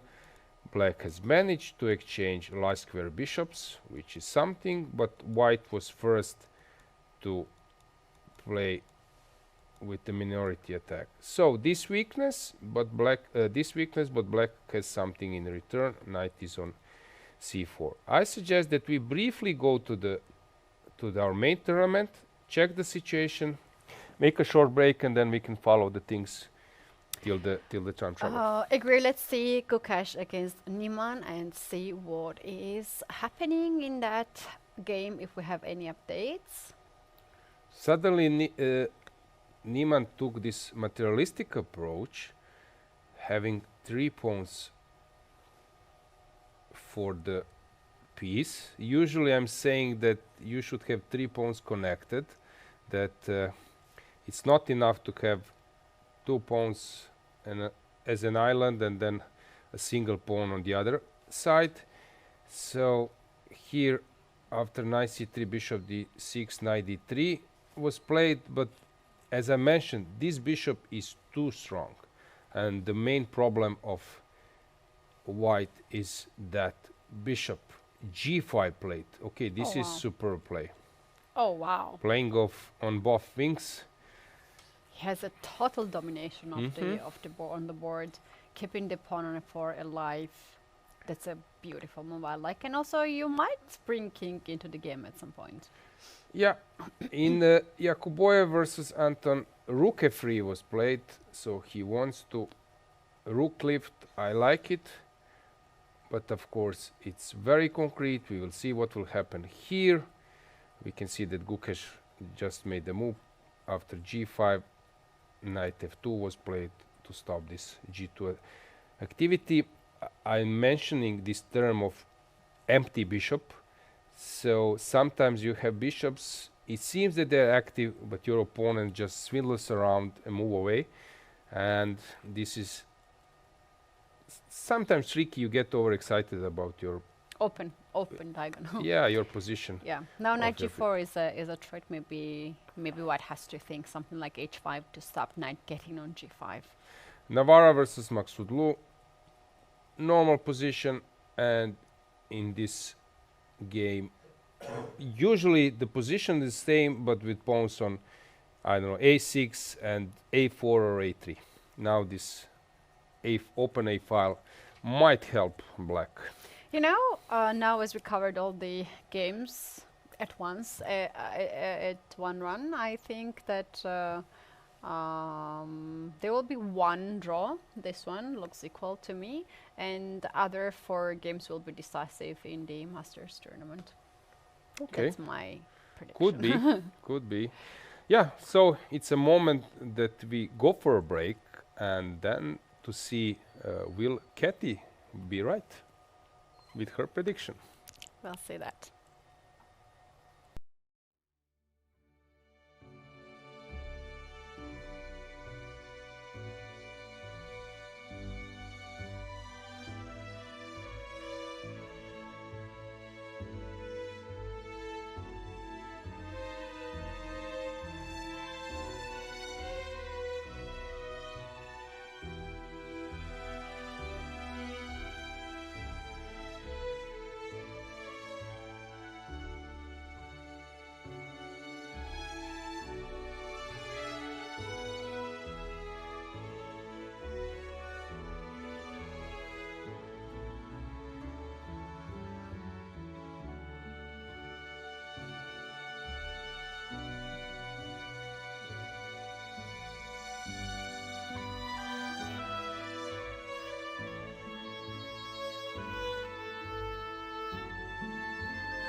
Check-in Hotels. Vždy s pocitem hvězdy navíc.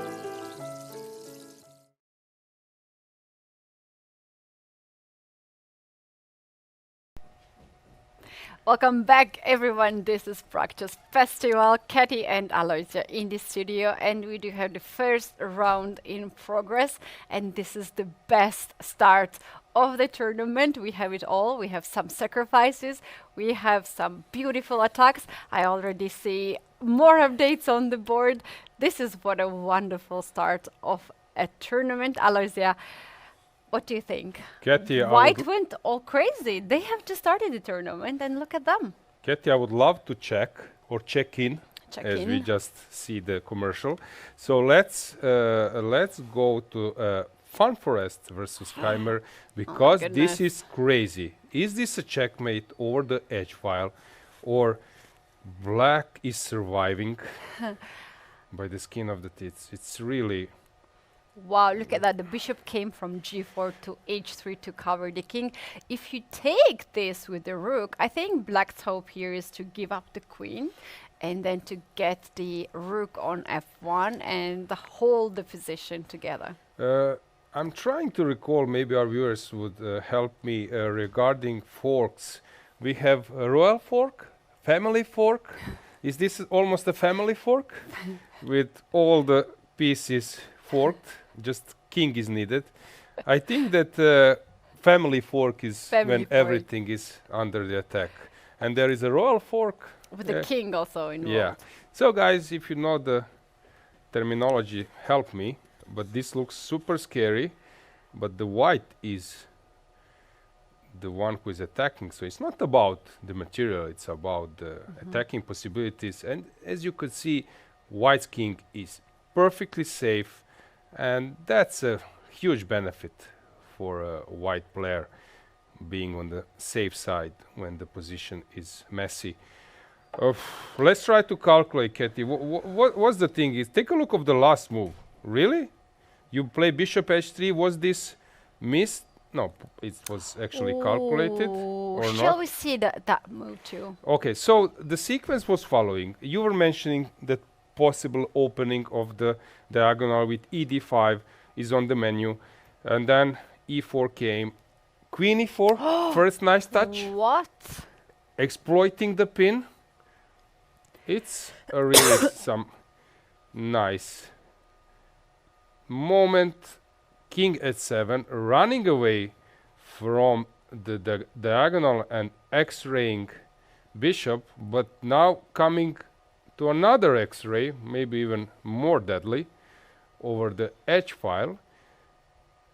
Bishop d5, knight g3, as I mentioned, a fork, but now came this knight h5, pawn takes, and if you go bishop h5, let's just calculate. The thing is, now you're not threatening to take the queen, since after queen takes, or knight takes the queen, there is rook h5, a checkmate.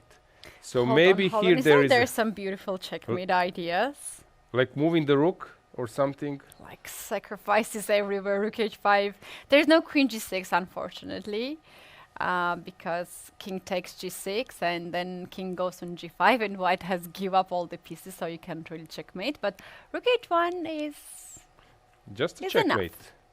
Just a checkmate. So bishop h5 was not working. I guess same goes for knight h5 with the same idea, because queen cannot really help the bishop since this pin is super deadly.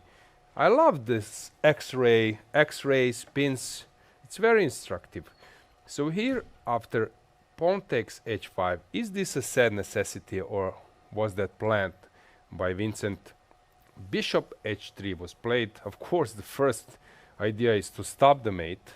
The checkmate is not about surviving with material up. It's really super dangerous for black. So black just wants to stay out of the checkmate.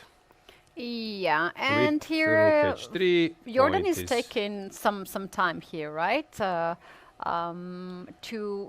play very precise moves, because it seems that the game is very close to be over. But hang on, is the point here that now I take with the bishop, and even this position, which looks like the worst is over, even this position is a tough one.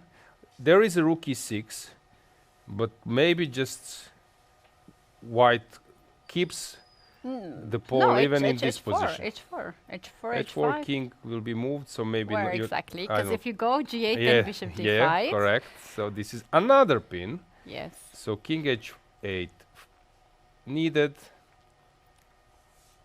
This is possibility, but I would rather prefer to enter with my piece somewhere, because I believe that even this is super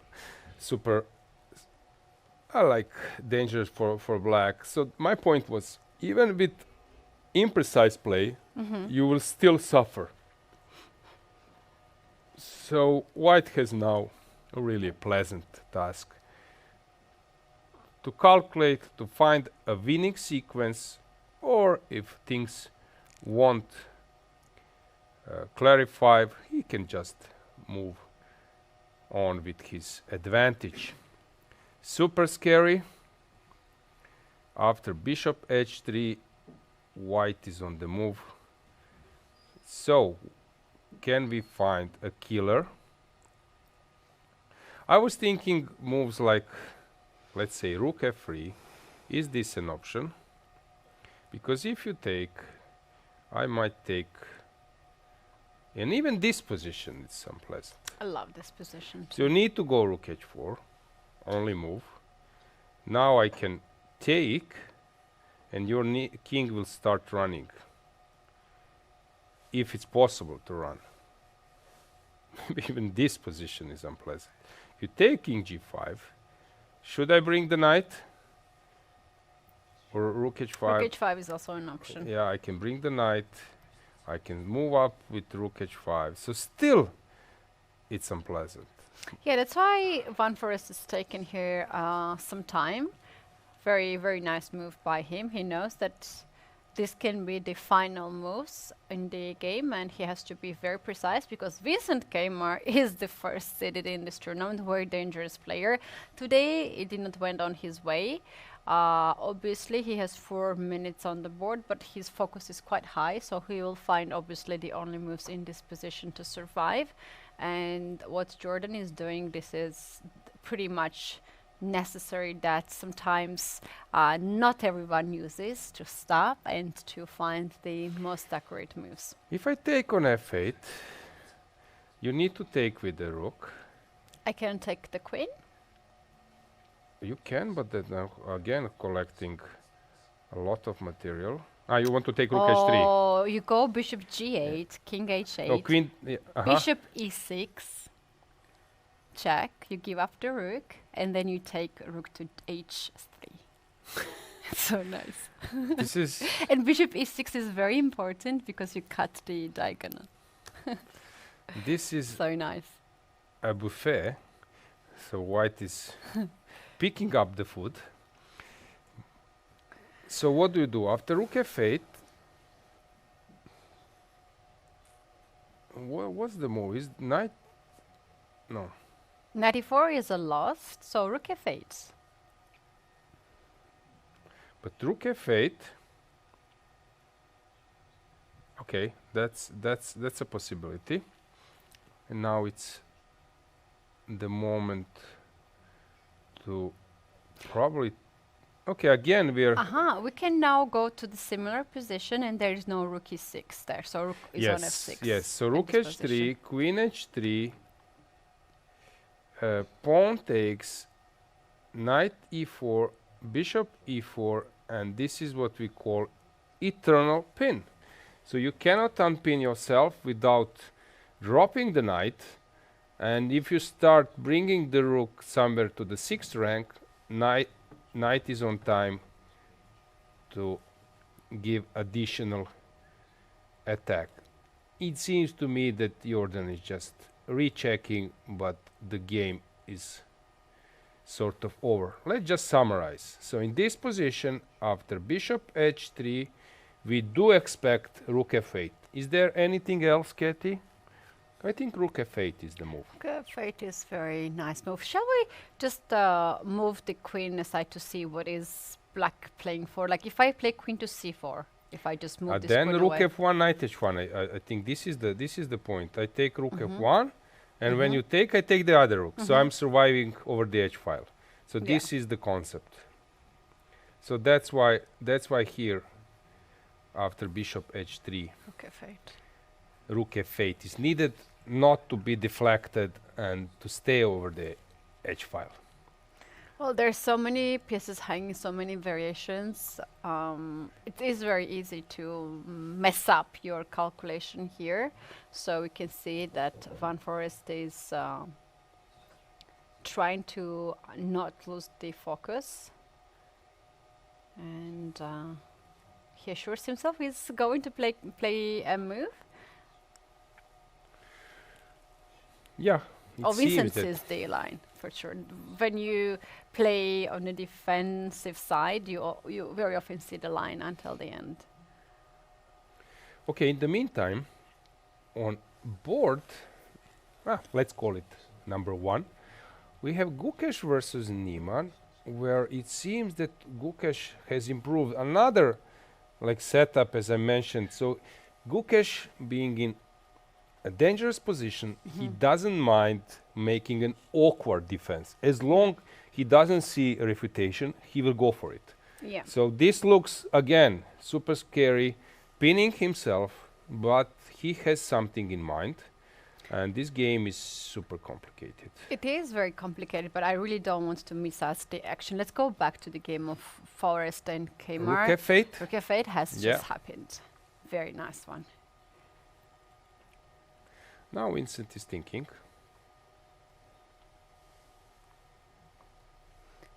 And the other line with knight takes h1, if black takes that rook, we just win a queen there. Yeah, bishop to g8. Yeah, knight takes h1. There is bishop g8. Discover that. And can we take knight to on g6 as well? Like when?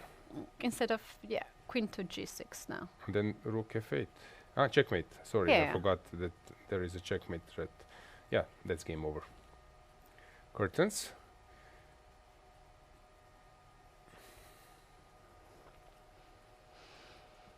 So he's calculating either to take with the rook or to take with the knight the queen, right?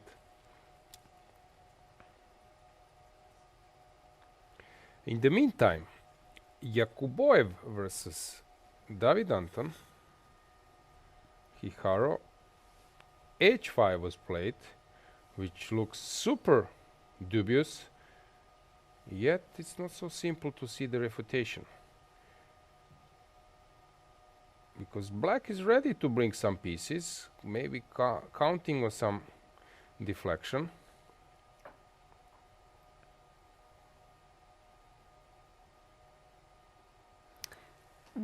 Also, Navara versus Maksudlu. Oh, wow. Yeah, the board is burning.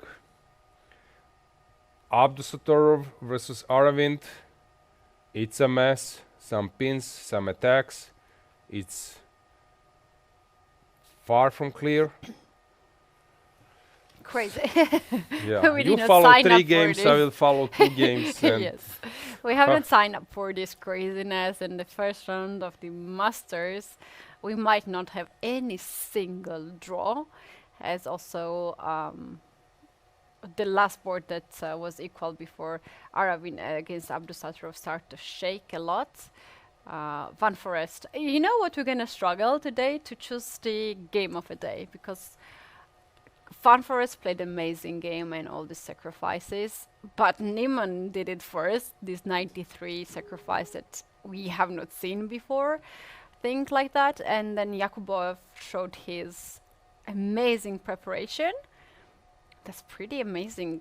I think we're gonna choose between these 3 games, the game of the day, but still Maksudlu, Navara and Aravin and Abdusatorov, they are also trying to compete.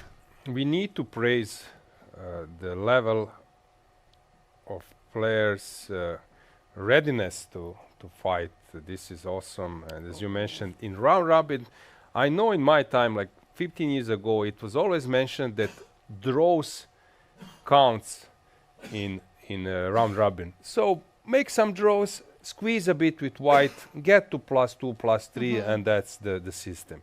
Yeah. But those players are not calculating at all, and this is really Very really ambitious players, yeah. all of them. David Nauer just made a move. We have them on the screen, and there is a game of them on the board 4 on the screen. He made this little move, queen to g3, queen to g4.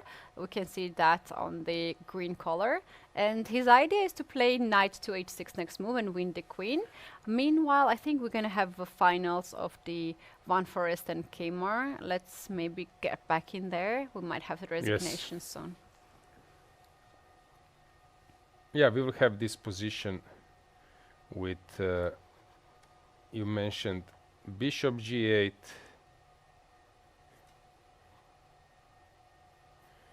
So the way the game went with the following footsteps: check, as you mentioned, Keti, discovered attack, taking. Okay, this is what we I think haven't I calculated. did it better because we suggested rook f8 and there was a checkmate into moves, but still here rook is hanging, knight is hanging, So which and move, on top of that g6 is hanging. which move was our option? Rook to f8. We always suggest the best move for white. Bishop which- e6 and rook. No, I think it was a different. We haven't touched this knight h7 stuff. I think we just Because we say rook f8 here. yes, And the knight was on g6. yes. Okay, rook's endgame with what? Bishop pawns f5. down? I think black is losing more material here. Okay, 'cause it's knight is also also trapped on Everything is FD2. lost, I think, even.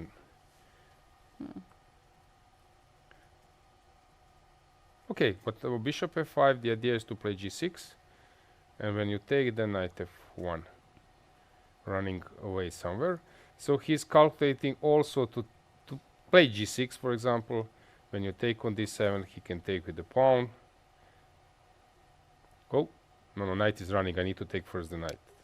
Yeah, or you can take the rook Yeah. h7. And then it's just that lost. It seems that Keimer is about to resign. And Jordan van Forest being happy with the drawing of lots. What a nice game. Yeah, Keimer in despair. Now he's more thinking about what went wrong. Oh, he's really upset. We can see him. Look at him, just shaking his head. Can't believe this happened to him. And Not quite often that things like this is happening to Vincent Keimer, one of the top players from He's Germany. first seed here. First seeded player in the tournament.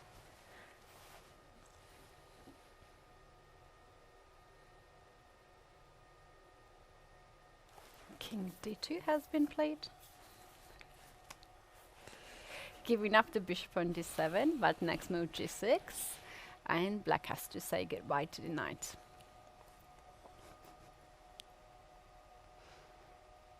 So rook's endgame. Aye, not easy. Not easy to resign, not easy to stop the clock. Okay, he's thinking either to go for g6 or to take the bishop and allow rook's endgame being 2 pawns up. I was already thinking of resignation, yeah? Just stepped aside. g6 is a nice move, actually. Jordan is in a great shape. What is his current live rating? Because we had this match versus Addis Gurel where he won 4 classical games.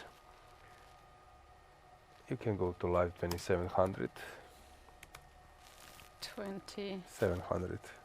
Oh, okay. Yeah, thanks, Keti. We need this one, yeah? Yeah. So prior to this game, Jordan is around 2700, I think a little bit less. No, he's 27, 29. Yeah, he got a lot of rating points, and with this win, yeah, he would jump to war number 17. Depends what 16, 17 depends what Niemann. Okay, maybe 18, maybe war number 18. Oh wow, he's on fire. Yes, he's doing awesome. I think it will be his career. What is his career high? If I'm not mistaken, his career high was, his peak was 27, 20, around 20.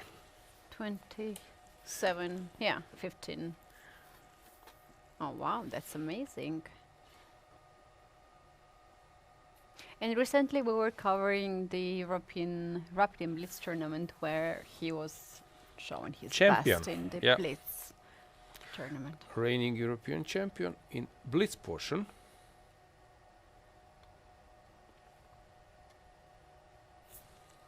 He had shaky period 2 years ago, but of course he's capable of winning strong tournaments. Just to remind you that he won YKZ, Tata Steel. You know what is really nice about chess? You are a solid player, right? And then you stop somewhere or maybe regressing. And you take some time, you work with your team, and then your result goes up and up and up. And this is what probably happened to Ivan Forrest. It seems to me that he actually did a lot of job and a lot of working before this tournament. And now we see all the results. And also he's the profile of the player who is interesting for players competing in candidates, world championship matches. So sometimes you tend to work for others, like he was working for Carson, and also Vincent was working for Gukesh, if I'm not mistaken, at the last world championship match. Also with Giri, yeah. Anish Giri. So you tend to work for others. Also, you tend to work a lot, and usually when you are under heavy work and learning a lot of things, sometimes implementing new openings, you tend to play worse. And after some period, time, yeah. everything settles on the right spot. Yeah, So but also you can really play the novelties that you are looking for for your players. So they can try to test it online, which they have this secret account and they are trying to do that. But basically, you cannot really play the novelty by yourself. I know that some players had a contract or something that you're not allowed to play. Yeah, absolutely. You have to do that, novelties. But also there were some players saying, okay, play it, let's see how good is it. Test it Yeah. for me. Yeah, but it's better that you lose it. Well, I would love to be that player, you know, to test all these novelties they have. So, story of the round at the moment. But I believe that we should switch to Yakuboev versus David Anton, because this is a complete mess, as it has been for a long. Take a look of this position.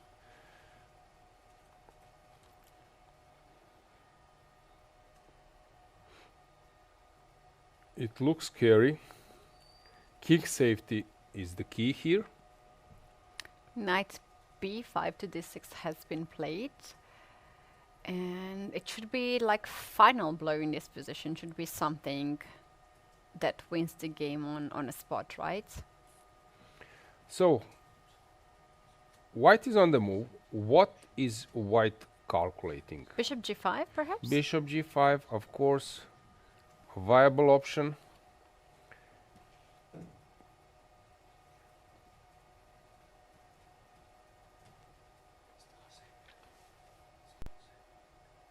It looks as a normal move, bishop g5.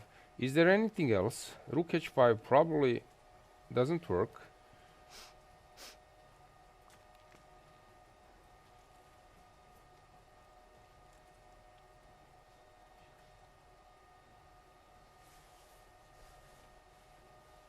And bishop, is the probably move? bishop goes to g5.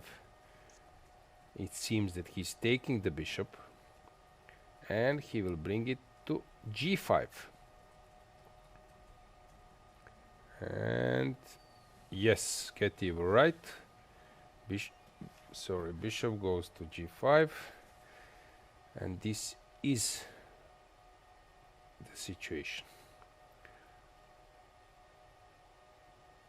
Shall we see the line? What happens here if black takes I was knight thinking f7? about some trick. Rook f7. Oh, I like that. Yes. Oh, I like some that. cheapos are Why always not? more than welcome. But after rook takes f7, g takes f7 is working, and queen f7, white will open the king or play rook f3, being in the driver's seat even in this position. I believe it's just better for white still. So, what will black play? Is there any other defense? I was thinking about knight f7, pawn takes f7, and then queen takes f7. But it's kind of transposes to the same line, right? No. But knight f7, I am not allowed to take on f7 because then you take rook f7. My trick, is it? Ah, And you cannot take the queen again. yeah. So this is a defensive resource. Knight f7 has been played. Yakubov is about to make his move. He has to be careful. He takes rook on f6. Yes, I think This this is the correct move order, and now he will. Okay, he can can start play with rook rook f3, f3 yeah. as well. Intermezzo. Maybe this is even stronger.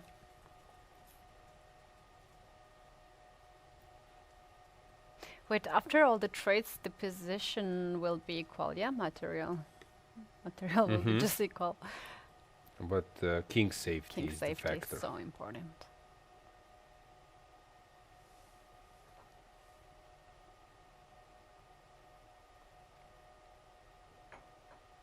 And rook on f3 will probably the move. Yakubov is taking his time. This is move 37. They have to make 3 more moves to reach the time control. Then additionally, they're gonna have 30 minutes extra on the clock.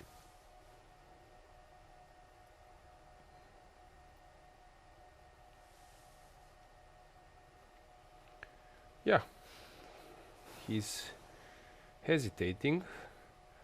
Rook f3 or not.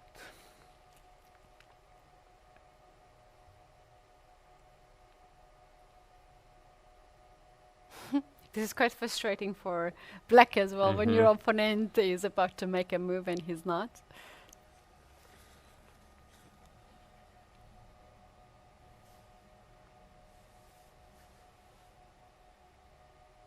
Okay, if black goes queen to g7, that's a blunder because then rook goes on g3 and wins the queen. Yeah, it's not a full blunder because after g takes f7, king can go to h8, but it's sort of unnecessary for black.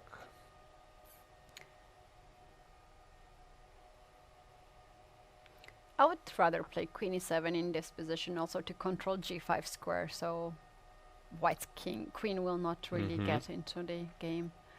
Or maybe even try queen h4 to activate your pieces with some potential attack on h2. Bishop h6. Yeah, bishop queen c7. e7 is begging to be played, I believe. Queen e7.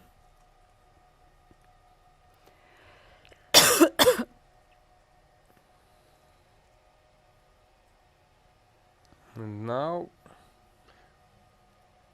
I'm not using engine. I'm trying to find a normal sequence in this position for white. So how to keep up? So rook f5 is not working due to knight d6, so you need to take the knight. I don't see anything else besides taking that piece. No mating tricks with g7, I don't see it, which takes us to g takes f7 as a forcing move. And then, yeah, g takes f7, rook will take. Why I'm always getting this move back? It's Don't a get it. repetition, always good to No, no, no. Yes, but somehow system is immediately getting me back one move. And look at the engine, is like, this is so bad. There is a final blow here in this position, very strong one. Probably the idea is to keep the pieces. So keep the rook, bishop f5 or something. There is an idea not to exchange the pieces. It must be the concept to leave the rooks. So is it rook e3? Rook g3 has been played. Yes, Giving and a then check. rook e. You see, system is getting me back. Hopefully our technicians will solve this. So I'm not doing anything, but it's coming 2 moves back. Show your hands. Yeah, yeah, I'm not Otherwise we doing don't anything. trust. I'll keep them here.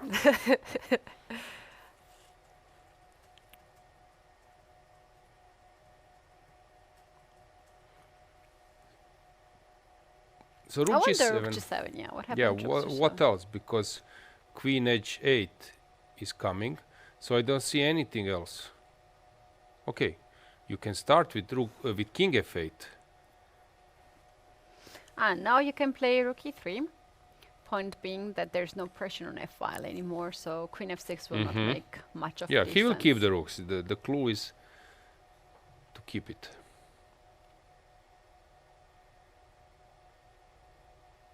You see, I didn't do anything. My hands are here, and suddenly I'm having a different position, and I need to press.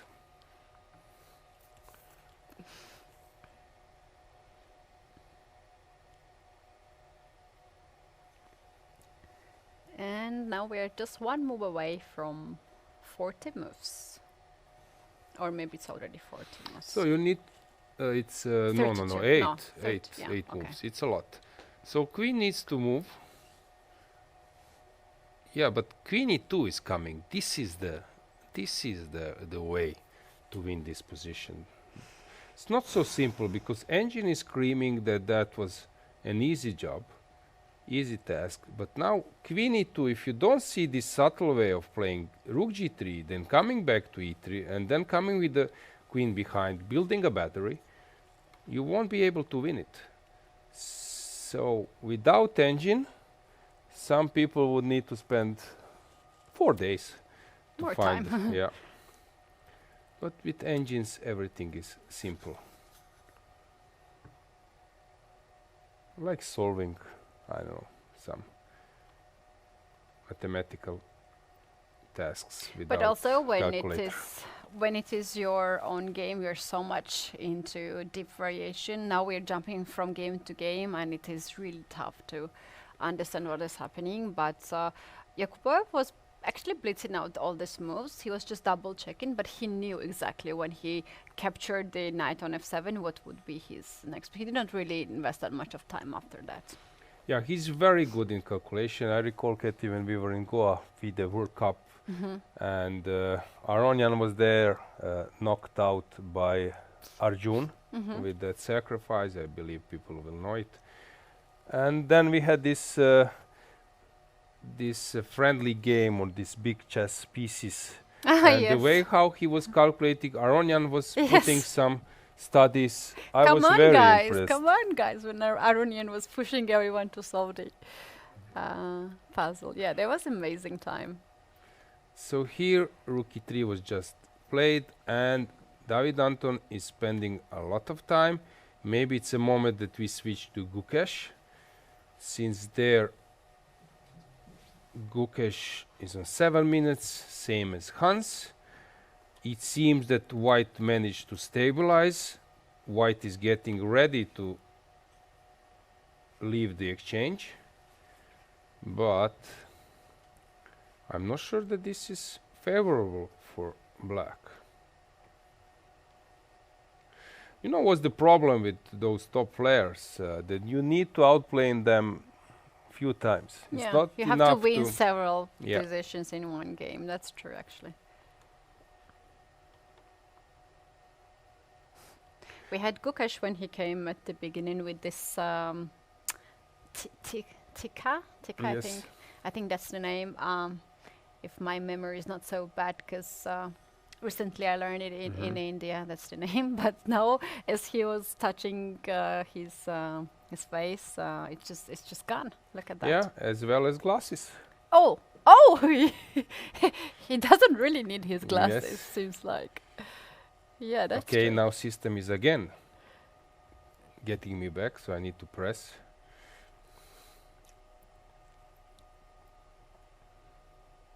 In the meantime, Abdusattorov versus Aravind, it's a blitz game, and they have reached 30 move, so they need 10 more moves in a messy. Okay, it's not super complicated, but still.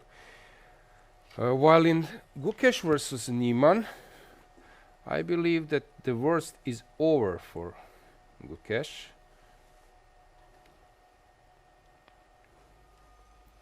Oof. G4.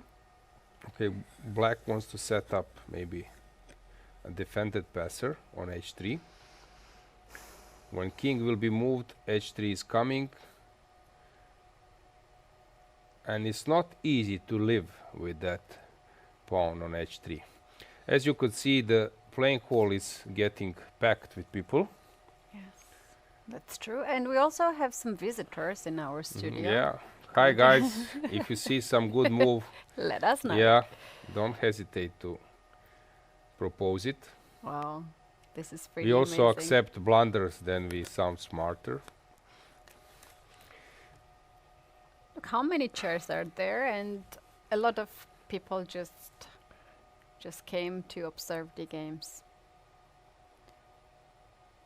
Bishop d4 Okay, he happened? wants to Yeah, put his rook on the second rank.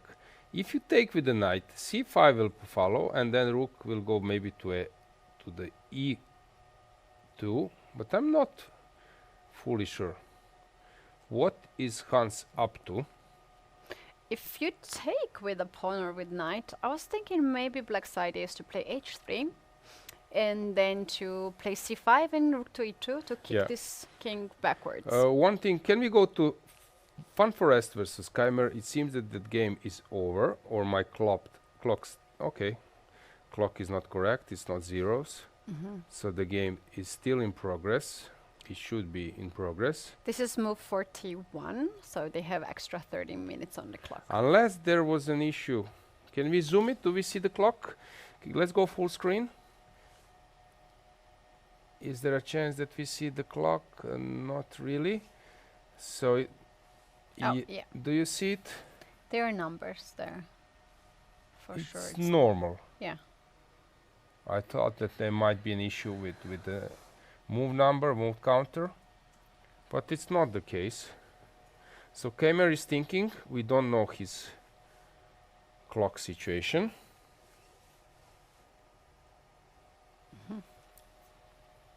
Okay, the system we have is not giving us correct time. So let's check what do we have else. So where to stick? Gukesh Niemann game. Let's just see here because we have some moves, and Hans seems that he knows what he is doing. He's pushing his pawn all the way to h3. Next move can be c5 to kick the knight away and to play rook to e2. How about rook a2 if white plays like that? And after, can we see that position? This is very interesting. Rook a2, c5, and rook e2. If we are forcing the rook trade, That would be a considerable improvement, unless this kind of position f5. Is this a move? Yeah. No.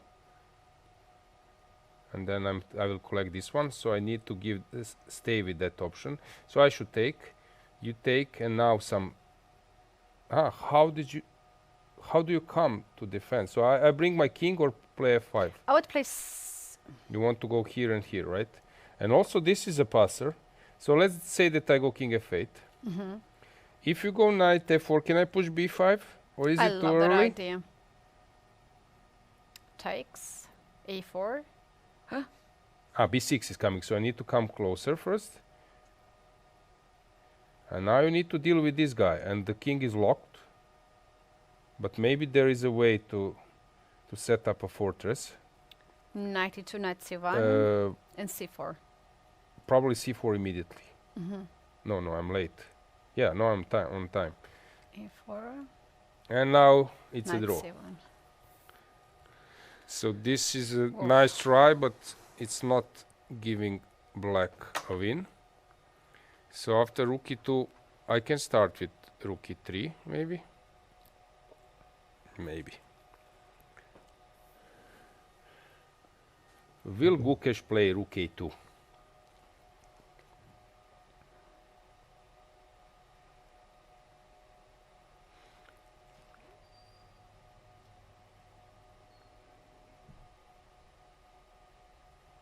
In the meantime, Abdusattorov versus Aravind. It's a big mess. Take a look. So who is better here? Probably white. White is a pawn down, but h5 is coming. And Aravind is super long time. Let's go there for a second, because I think that he needs to blitz it out. So this is the position. h6 just been played. Hold on, can I take twice on f7 and queen f5 then? It's possible, but maybe he's searching for something more. Better. You can start with h5 if you want to go all in and play for some tricks. If you go h5, I take, you take, and now a queen c4 is winning. And you cannot defend over the diagonal, and rook is about to take on f8. So this might be a way to keep the pressure.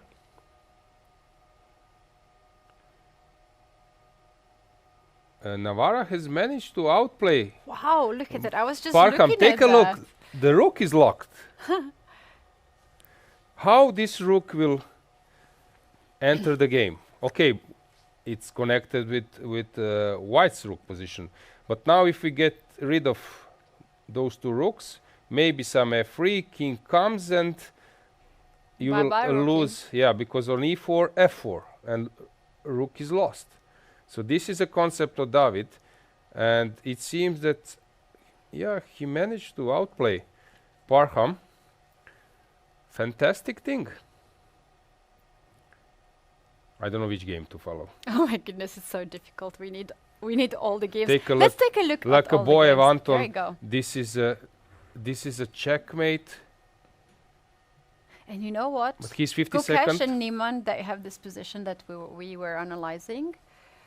Let's stay here because the clock is ticking. 40 seconds, 6 more moves, and it's a real challenge for Nodirbek. Some killer blow is around, but it's hard to figure it all out. 6 more moves to be made before the time increment. And he will probably go somewhere with the rook, but he needs to calculate bishop d4, sack, Desperado bishop, which was not playing. Rook e3. Okay, not rook e3, but system always brings me back. Hopefully we'll solve this glitch tomorrow. And the idea is rook f3 now, so black has to watch out that idea.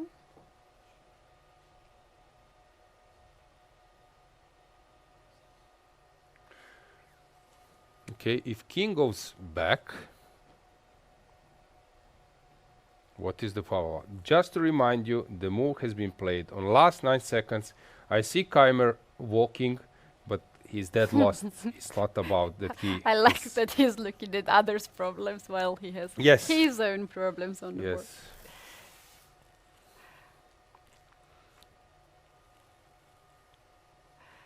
I like look at him.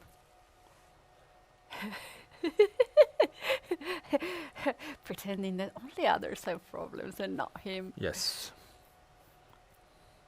Well, Hans and Gukesh really did not disappoint us. Both players did a great effort, as well as these two players, Yakubov and David Anton. Rook f3 is a threat. You asked the question, what if king goes back on jade? Rook f3, and then my queen gets into the game. Queen 8 comes afterwards. Look at that. It can be the final Yeah, moves for those black. two squares you cannot cover with your queen, so penetration will happen. This is the key. Earlier you mentioned just, I think, 10 or 15 moves ago about this bishop on b6. This bishop has not even moved, has not played any role, and it turned out that white had extra piece always throughout the game, and yeah, because of that passive bishop on b6, black's king has been always struggled. It's amazing also how Abdusattorov has managed to create something out of nowhere. He's really fantastic player. It seems that he's pushing versus Aravind, reigning champion, but we cannot follow all the games simultaneously. We are actually hoping some game to steer out, yeah, but it's actually doesn't happen. It seems that Gukesh has made a mistake, that something went wrong. I'm trying to figure it out.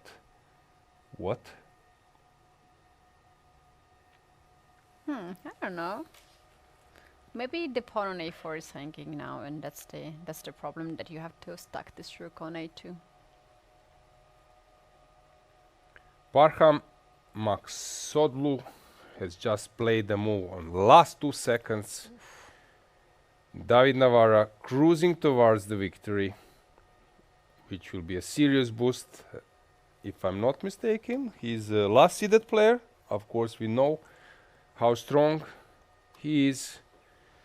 To start this tournament with a win, with a bank, would be a serious thing. So, big kudos to David. You know what he can do? He can play king g3. I think he just did that, with the sneaky idea of king h4 and f4 then, and to win the rook.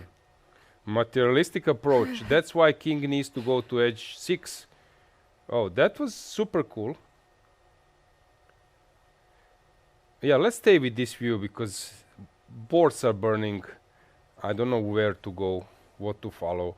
King g7 was just played, and Yakuboev on 50 seconds. We can go with the camera maybe there.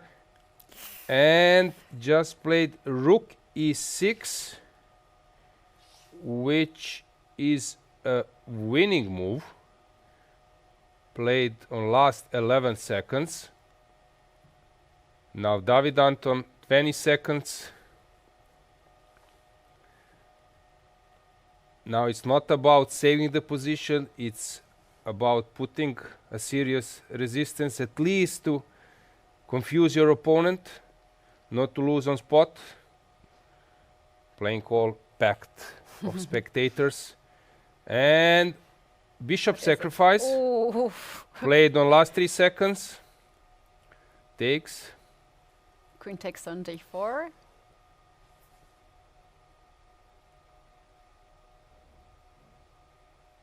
And what should be white's direction in this position? He can play any move, basically. Yeah. King h1 is even the move. King f1 is also the move. Queen e3, rook e3. I believe that the smoke has cleared.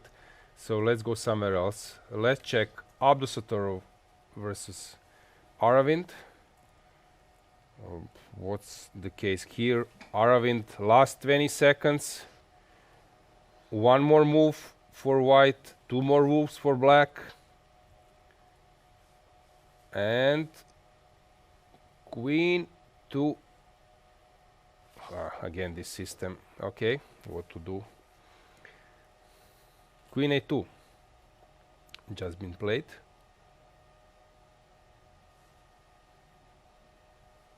Okay, this is a good move, since white, of course, most probably needs to avoid the queen's exchange.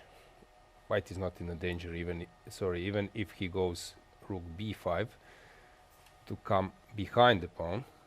But Nodirberg would, of course, love to keep the tension, to keep the queens on the board, and in that sense, some move like queen c8 or something would be preferable, but it's not so simple. h5 is coming. The clock is malfunctioned in Navarra versus Maxodlu. What's going on there? Navarra It just seems played that when they cross the 14th move, the system taps. doesn't recognize it immediately. So f3 was the last move. Navarra played move 40, and Maxodlu has to make his final move before time increment. Oh, we have huge update in the game of Gukesh and Niemann. Okay, Jordan Wow.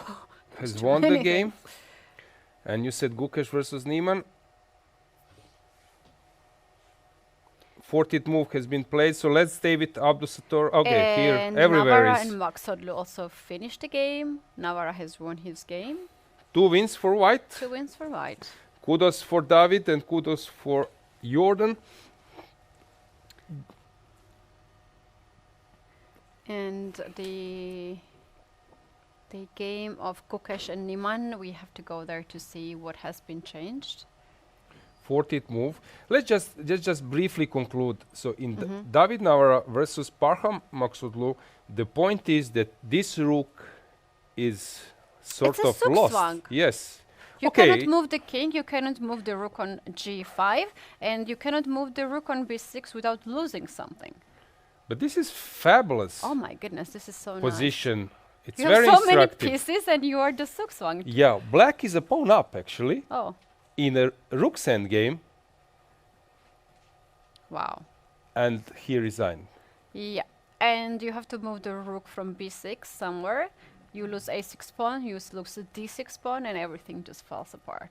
And even if you kick the king with rook h1, okay, king g3, where will you go with your Yeah. rook anyway? Yeah, No, this is spectacular. wow, Motif. brilliant. Brilliant. Big kudos to David, and I believe that our local supporter, local audience could give a round of applause for David. Okay, so I like that move. let's check what's going on. So Jordan van Forest, it was obvious.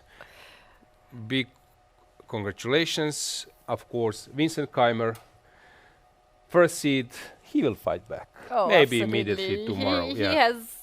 He has this. He has been there. He has come back, so that's not a problem for him. And Abdusattor versus Aravind, reigning defending champion. So the current state of affairs. Okay, rook b5 was played in the end, which is logical. Okay, white can put some pressure here. It won't be so simple for Aravind. Well, now the threat is c5 to lock the bishop and to capture the pawn on b4 next move. This knight is Oh yeah, I just don't like that knight there. it's misplayed. Yeah. Okay, in Jakuboev versus David Anton. Okay, as I mentioned, you need to have 3 connected pawns, but this actually works when you are in an endgame, not with desperately unsafe king. So white players are pushing. We have on the board Abdusattor versus Aravind, Jakuboev versus Anton, only in Gukesh versus Niemann black is fine. So maybe it's time to recheck the statement of Adorian that black is okay. In modern chess, maybe that's not the case. G4. Oh, what a move. I love it. I love it. I love it. This is a final blow. Oh, What a move. Now, if you there are take... so many moves to win this game. He has just extra piece, but G4 is a style.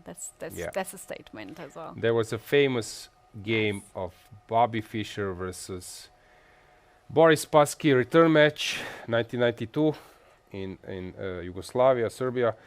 And in the first game, Fischer played fabulously. This Rui Lopez putting his pieces on the A file, Alekhine Gans tripling over the A file, and then Spassky has sacrificed the piece. And people would expect that you do something on the queen side or in the center, and then Bobby plays G4 move, which was at that time not first 10 option of engines. Let's say 15 years ago, 10 years ago, I check it. But when you play the move, engines suddenly Decides to approved change, and say this is the best move. Yeah. Yeah. So it reminds me a bit, because when your opponent is having an unsafe king, you don't want to open your king, or when you are material up. G4, I a love classy this move. Very classy, yeah. Okay, how about Gukesh versus Hans Niemann? Can we dig a little bit what's going on here? Well, we have huge updates here. The F pawn has been gone and has been traded to A pawn. And now another pawn on to C7 is hanging as well, but seems like Hans doesn't really care about that pawn. So what happens after knight to C7? You just give a check on A2, I guess. And will black pick up the pawn on G3 with rook G2? Probably. I would still say that this combination of a rook and a knight will get some pawns back to white. It's, you know, sometimes you have this vision where what is the scenario that black is winning this game? What is the scenario that white is surviving this game? And for me it's quite complicated because it's not a regular position. I cannot like give my expertise here because I don't see a vision. It's super complicated. You don't see the vision? Yeah, what will happen in next 15 moves, how this I'll game tell will you. end up. Black will catch up the pawn. Will pick up the pawn on G3 Okay. and will put the pawn on G3. Will threat to checkmate on the first rank. So white rook has to be on the first rank, and then black will push the pawns on the A file. Okay, that's a reasonable scenario. I have a feeling that white rook will start checking with some centralized position of the knight. And if you step somewhere, there is a tactics that I sacrifice the knight and collect 2 pawns or something like that. I have a feeling that this might be a scenario for white to hold, because we can see that engines are actually not saying that black is winning here. No, engine is in favor of black, but it doesn't say that white is lost. That means that, as I mentioned, that combination of giving some check and then you have some mind squares, this is the way how to protect some squares here. How about challengers? Shall we go there? Was the case? We have one draw, Divya versus Ledura. We mentioned that it's a bit too solid, and Divya was much better in the final position, but they were super low on time, and Benjamin is higher rated player, and yeah, this is something which probably Can I White suggest took you into the something consideration. to amaze you? Sujiner against Nemat is the game that you will be impressed, because white is just a rook up in this position. But look how squeezed is the king side. This is This is one of crazy one of position. the most beautiful position I've seen for a while. It reminds me of MVL versus Morozic versus MVL in Bill when Rook was on h7 locked, and Morozovic is not taking it. So what's going on here? It's a spectacular position. If you want to untangle yourself, you need to go bishop g2 and come with the rook out. But then at some point when you go rook h1, that will be a tempo. No, but this is Insane. fabulous. Now it's sort of okay. Jakuboy has won the game. Now it's sometimes pity because you have some games which are spectacular, but they are not in limelights. Can we see where black gave up the rook or white won that rook? Oh, this happened. Okay, deflection. If you take the bishop, queen is penetrating, so this is a deflection, offering a bishop, but then taking g3. Okay, a piece up, but a strong activity, which was probably underestimated by.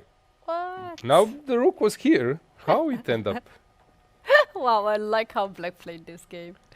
Fabulous game, spectacular game. Big kudos to both players. Wow, pretty amazing game. What a game. And black just plays without a rook.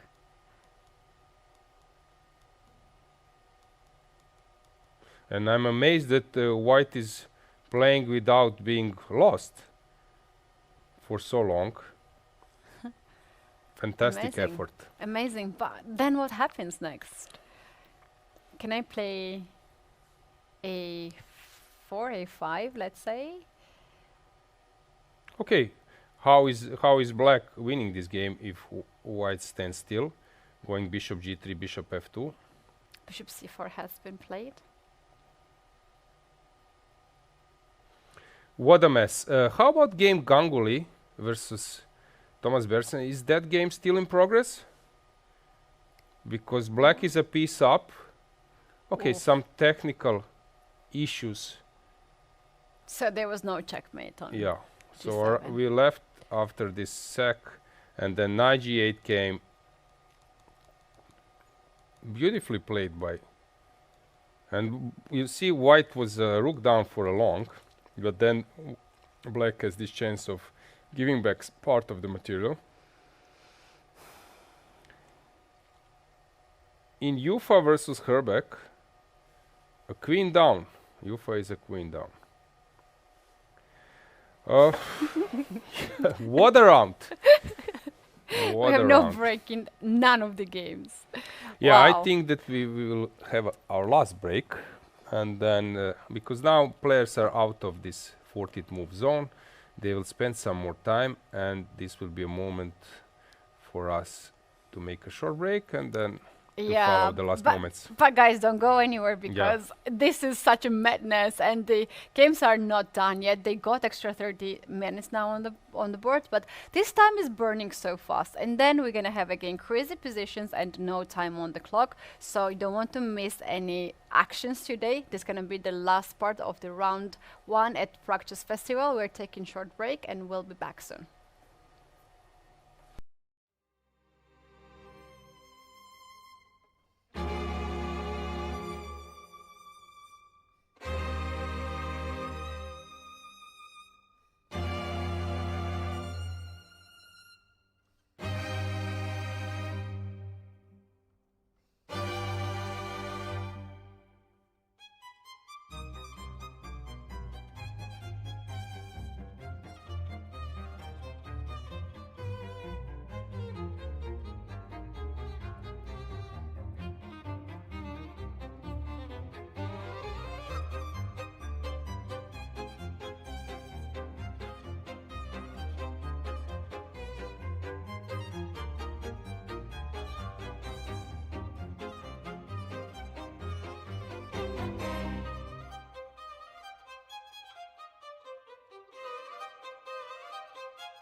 This is Prague's International Chess Festival, and we have the first round in the progress. Very last part of the day, but still so much excitement in the studio. Keti and Alojzije for you. Alojzije, we have world champion still in the business. He's struggling pretty much today in this game. Yeah, it's a first round, and you know you need to heat up a little bit. And I'm happy that Petr Boleslav heated up our room because you know. We need to adjust as well, and there are some players who are also, you know, getting to this tournament mode because these days players are playing different time controls, blitz, online, freestyle. So for some of them, they will need to warm up a bit, and I believe that Gukesh, for sure, whatever happens today, that in the next rounds, each and every day, he will be better and better in terms of making inaccuracies, skipping some mistakes. Same will go for Vincent because now after this first loss he's so eager to fight back. That's right. What Hans Niemann has been done here in this game is very nice. He gave up the pawn on c7 as well, and he activated his king in the end game. King is a crucial piece, and what he's doing now is that he's bringing this king towards the queen side, so he will later on push the a pawn towards the first rank, and also he is now attacking the pawn on g3. As you predicted, Keti. So you were right. And is it possible now to sacrifice the rook, sacrifice a knight, and sacrifice a pawn, and to stalemate yourself? Yeah, that would be so nice. But white has so many pieces to give up. And you know what? Hans will take one piece, second, and will not take the third piece. That would be too much. Knight f5, it is possible to be played here to guard the pawn on g3. And I was thinking maybe black's idea here is to just start to roll the pawns. a4, b5, maybe even king c2, king b3. What a nice game. Yeah, I just want to mention that it's so hard to keep the control in this kind of position since so many possibilities and knight can go anywhere. It's not obvious where to put it. Black can combine playing on king side with the queen side. It's for me it's so hard to grasp the logics here, and it's so tough. I know that engine is saying that white is still in a drawing zone, but for a human, even for Gukesh, world champion, it will be hard to navigate here. But also for black, you want to keep, you know, the winning chances alive. So sometimes it's really hard to understand where to go. Can I suggest a very funny line here? Yes, of course. Let's say knight to f5 to guard the pawn on g3. And we mentioned to push a4. Now white will attack this pawn, rook a7.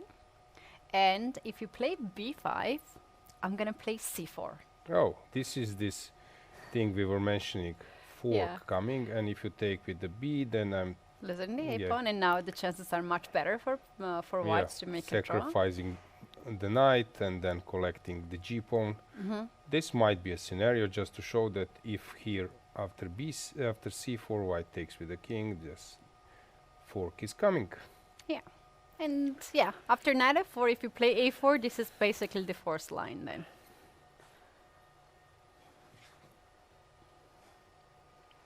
And he plays c4. Gukesh has different agenda. Still a normal move, yeah. Not missing something, but Niemann is a bit surprised. Well, his point is that when you take the pawn on g3, then I will play c5, and I will just try to keep the g and h pawn alive. And sometimes there are some positions when it's a draw, right, with the g and h pawn, but not this one. This one is lost. The king is already pushed too far.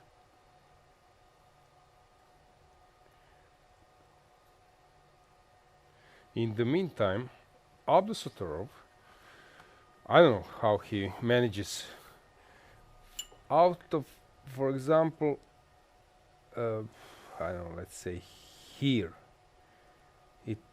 or a little bit before, it looks like completely dry position. Then he became a little bit worse somewhere around here, maybe a little bit earlier. And then he made here, and then he made being a pawn down, and he has made to this position. What a player! Because the problem is, you know, sometimes players on top, and especially in previous time, before Magnus has invented this no advantage kind of play,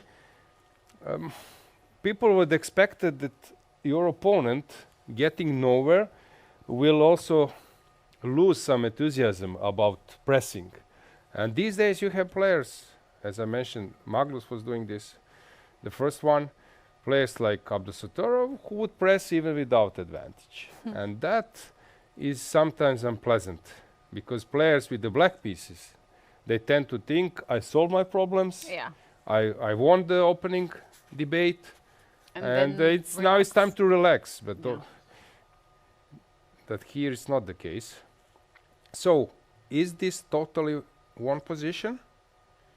So what should white do? Take on b3 or to push, to ignore? b3 is hanging here, and you can obviously pick it up, but you can also just play knight c5 sort of move like that, or c5 itself to push the pawn. b2 is coming, but maybe it's not changing anything. You mentioned c5 as well. Okay, he wants to deflect the rook from the initial rank.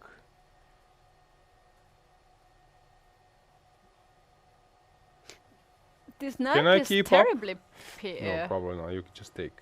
Terribly pinned, right? Yeah, so I can take, and we will end up with a pawn up, and still this helps white.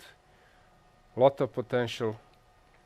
I think that Abdusatorov will win this one. In the meantime, let's just briefly check challenges before coming back. So Ganguly has lost the game. Finek versus Biera, 4 against 3. Just to remind you that, for example, Garry Kasparov lost that end game versus Piquet, the Dutch player, Dutch grandmaster. It was played over the internet with help of the computers, and he actually misplayed it, ended up in a well-known afterwards system where white sacks a pawn and wins a pawn set game. Very instructive way. You can check it yourself. Piquet was aware of that detail. So it's possible to lose 4 against 3. There are many cases. I've lost. It's quite painful. You think it's equal, you know how to do it, but if your opponent burns the time from your clock, then in the time pressure, this is not easy game at all. Zhuzhiner versus Nemec. This is Yachim Nemec. This is, I don't know, this is fabulous game. Memorable game for sure. They both did play a really good job, actually. Both of them. Zhuzhiner started, and then Nemec take to cover the craziness in this game. Yachim is the name, Yachim? I Or how think, would you read? Yachim should be, but Yachim. maybe Yachim. our Yachim. Okay, so my bad. You're right. Nemetz or Nemetz? Nemetz. Yachim Nemetz. But I know I played this part of it long ago, and there was one city, Hrudim, if I'm not mistaken. So you don't read this first letter, maybe. Yeah. Yeah, So- seems like White gave up the bishop, as you were pointing out earlier, to just to get some ideas here in this position. So then next, bishop can also go on h4, and then rook will be free to move away. How about Ufa versus Herbeck? Stepan is... Hang on. He's winning, right? He's totally winning. Is there any way for White to save the game? Doesn't seem so. So there is a perpetual threat. So you just need to stop this. Probably bringing queen somewhere. How about queen e1? Check. Okay. Check. Probably, yeah, this should be a dead lost position for Danil. You know, when you check Danil's games, there are some games like 40 plus moves. Usually he gets into this kind of positions. It's really fascinating how he's able to create a mess. Let's see one funny line here. If White plays rook to f1, covers the check, I go queen to e2. You play rook to f2 to avoid checkmate.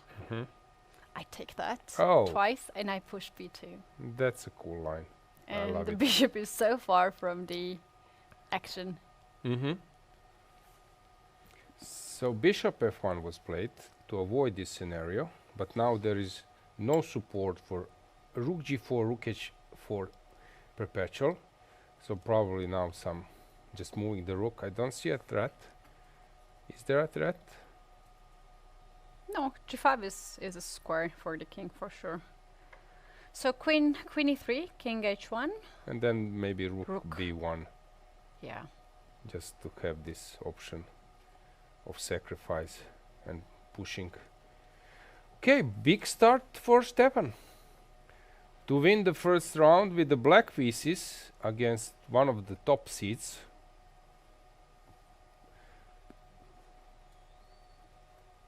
Kudos.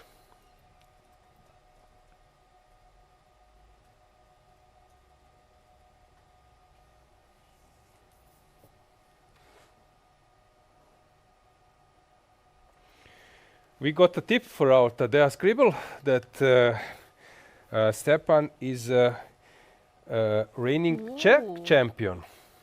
Oh wow, that's amazing. But also we have to mention that Navar didn't play. Navar is first seeded.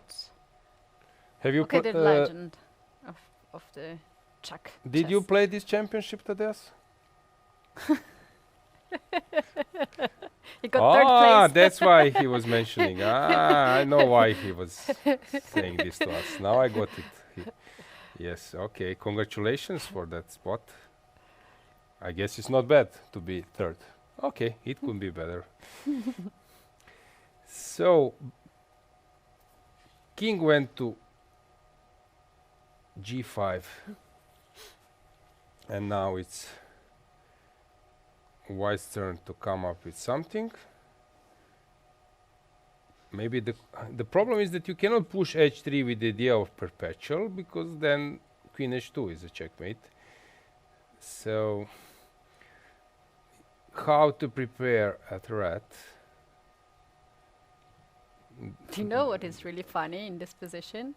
If I pass the move, let's say rook f8, really ugly move, I can play queen f2, and I can still win the game.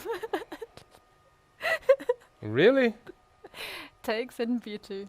The engine says it's a draw. Maybe it's not enough forces. Rook and the bishop are probably strong for queen, but It's so It's a crazy, cool yeah, idea, that yeah, yeah. the game is not lost. There was one concept with Botvinnik, Slav defense. You have these crazy lines, and then black plays something like queen h2, it's the same motive, sacrifice the rook and then wins on the queen side with 4 pawns versus 2 pieces, rook and a bishop, something like that.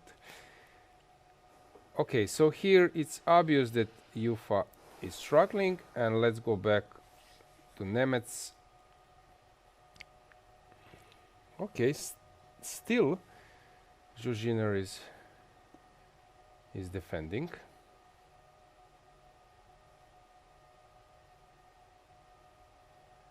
But hang on, here Jonas lost a pawn.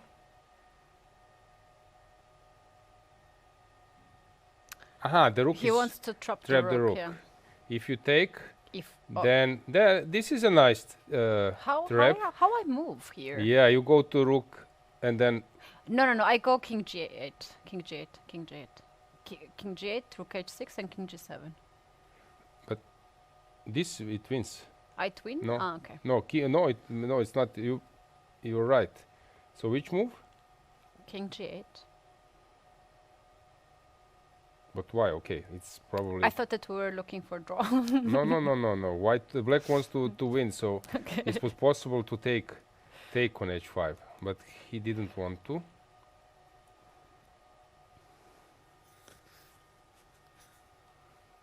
So they are sort of repeating.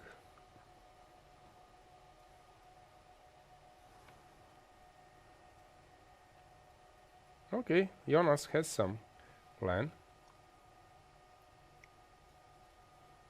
Let's go back to our main group. Let's go to Masters. So Gukesh played c4 and Hans Niemann is thinking. Abdusatorov is thinking. Not so simple to understand what's bothering those players. Shall we mention maybe, Keti, futures that we have youngsters playing in this tournament? It's very colorful lineup. It is indeed very colorful lineup. We do have local players, 3 girls, Markina Sofia, Stara Susana, and women candidate master Anna Herskova. Then we also have 3 Polish players, sisters Lila and Kaja. Wait, this I have to pass this test. Rzadkowska. And we also have 3rd Polish player, Angelina Goyan. We have also Italian chess player, Cleo Alasi, German player, Lilian Schirmbrak, and Latvian player, Alona Telmetsova. And the final player in this futures tournament is women candidate master Jordan Kristina. Yep. And they're quite amazing. They're so sweet and lovely. They are sharing this playing venue alongside with the world champion Gukesh Damaraju, and their rating is quite amazing, around 2,000. And also they are the prize winners or the champions of their own country or Europeans and the world at their own category. It's a mixed field, players being 11 years old till 14, 15. There was an opening ceremony. They were the one invited to the stage, and then they would be connected with top players, getting an autograph, and they were taking photos with them. Keti, there are women players. I know that we were mentioning before that in your youth age it was not simple to make a breakthrough. We should actually praise this a lot, this approach. Absolutely, how much these kids are having so much opportunities and such a nice thing. This is the additional thing of the Prague festival, right? It's possible not to do it, but they are doing it. It's as a woman player, as a woman chess player, I actually admire this opportunity for the young girls. From my club, from Polish club Hetman Katowice, we have Lily here. She's the sweetest girl, and she's a really tough player. And I know how excited she was to get this chance to play alongside with Gukesh, for instance. But you know what's so funny? Yesterday, after the opening ceremony that we had, this official part, we had this after party, right? We had some drinks and the food, and people were chilling there, like hanging out. These kids, they started to communicate so fast. They don't knew each other before, but they became so close, and they were running around, and I was just laughing because like earlier they had to walk together with Hans Niemann and Gukesh, and then they were kids, and they were making these TikTok videos, and you know this trend 6-7. Yes, of course. 6-7. They were doing it. They were like making the videos and the selfies. It was so adorable that they have opportunities to play with the best of the chess players and still being kids and enjoy their time. Yeah, I would just like to praise once again the organizers' approach to pick up youth players, women players, female players, and also Petr Pisk is involved from Czech Republic, who is taking care of all those players. He's around sort of 24/7. This is something, especially now when we have this Chess Queen Netflix documentary about Judith Polgar and her breakthrough, being 12 years old and youngest grandmaster at the time with Bobby Fischer, breaking a record. It's something which I think will help women players in future to get more, to make a breakthrough and to become chess professionals. Yes, and here in the Challenger, the same playing venue, we have Divya Dashmukh, who is a grandmaster, and also Zhu Jiner, who is another grandmaster. It is true that we have less than 100 female chess players who have achieved grandmaster title, but yeah, the opportunities that has been missed in the women's chess now is given slowly, but it is given. Yeah, once again, big kudos for that, and yeah, looking forward to see those players maybe making a breakthrough and coming to the very top. In the meantime, Niemann has played this king d4 after c4, which is a bit surprising that he's coming towards the check. Usually you run away from the knight, but here he has something in his mind. But let's go to Aravind, or Abdusattorov versus Aravind. Since here white is a pawn up, having a control, keeping the pawn defended, and 2 squares away from the promotion. Tough time ahead of black. Knight went to e5. Sorry, the system is always getting me back. We will need to fix this tomorrow. So knight e5. Just been played. White can push the pawn even further, but then the problem is he doesn't want to allow king to approach. You don't push on d7. Yeah, so this is actually the point. Then you are allowing black's king to come closer, and then this pawn will be lost. So black is planning on that idea, maybe also to come this way. So I would say that white needs to do something quickly. Of course, white can secure. I like rook to b8 to kick this king on h7 to start with, and then bringing the king maybe. Bring the king. We can bring the king, and if you play f5, then I will play king to f4. Yeah, but there is rook c4. This is what bothers me. After king h7, there is knight c4 threat. If that bothers you, we can play rook to e8 now, and after knight c4, rook to e7. Oh, that's a nice touch. That's a very nice point. This wins the spot. Knight b6, but then all pieces are tangled. Oh, can I show you some funny line? Maybe. Can I show you funny Yes. line there? So you play rook to d8 instead. When here? Instead knight b6, yes. Rook d8. I push d7. You play knight b6 now. And I took the f7 pawn. And if you play rook to d7, I have knight to f6 and I checkmate. I don't wanted to pick up the rook on d7, to be honest. Yeah. I saw the checkmate, but Yeah, this is the right point, Keti, because people tend to underestimate like tactics in the end game. Tactics is not about only middle a game. middle game. It's also about end game. Sometimes to convert better advantage, better position, pawn advantage, you need to execute a combination in the end.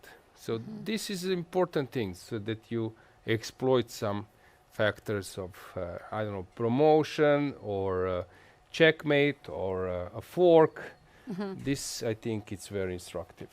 Yeah, indeed. So Abdusattorov, wow, he did a really good job to get a lot of things out of nothing, basically, and still. Yeah, one I just more want to add one more thing regarding these futures, and that European Chess Union is supporting this tournament, and especially because of youngsters.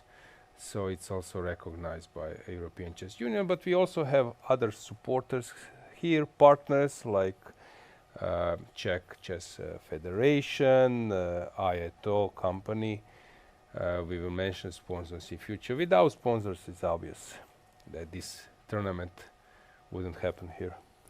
Yeah, and one of the sponsors is the company from Poland, which is my favorite company, coffee and tea company, Mokate.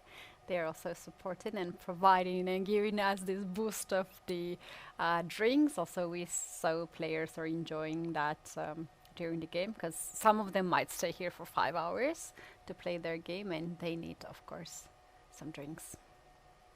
So rook b8 check, following your footsteps, king went to h7, and rook e8 was your move. Keti, you were perfectly just right. copycatting me, like, I don't know, Yes, like, very nice I move. just don't know. Yeah, I would say that you improved a lot in the meantime. You're playing like Abdusattorov. Yes. So rook e7 coming, and what do you do about it? Don't push the g-pawn, because blunder alert says knight f6 wins on spot. You cannot play f6 because it's also blunder. I think immediately after rook e7 you're gonna have a lot of issues on the board. Okay, still then you can move the king, so maybe it's not. Yes, and I have f4. Yeah, deflection, very good. I think Abdusattorov is aware that he's getting closer towards the victory, which would actually be a fourth win of white pieces. Yeah. Today we have White's day. We have Yakubov winning with white pieces, Van Forest, Navarra, and Abdusattorov now also having quite big advantage, if not winning. Yeah, I think he's winning. Yeah, we can just safely say that. What does this mean? This mean, okay, black was having a perfectly sound position, but it means that still it's not possible or easy to liquidate with the black pieces. It means that one e4 works. Yeah? Yes. We have all the games e4 today. Like Bobby Fischer would say, best by the test. One e4. Yeah. 4 wins with the white piece. That's something. But actually I don't feel so happy about it, because I'm a d4 player. Me too. As well as you are. Yeah. So Doesn't feel good. so maybe we could have done more in our careers. One e4 was our main Yeah, well, weapon. I believe that e4 is really awesome move, and if it was if it was up to me, I would never stop playing e4. But at the time when I was playing chess, I switched to one coach to another coach, and I was in the older kids group, and they all played d4, so I had to adjust it. To integrate to the group. Yes, and they were working on Catalan, and I just couldn't understand why I have to give up my pawn, you know?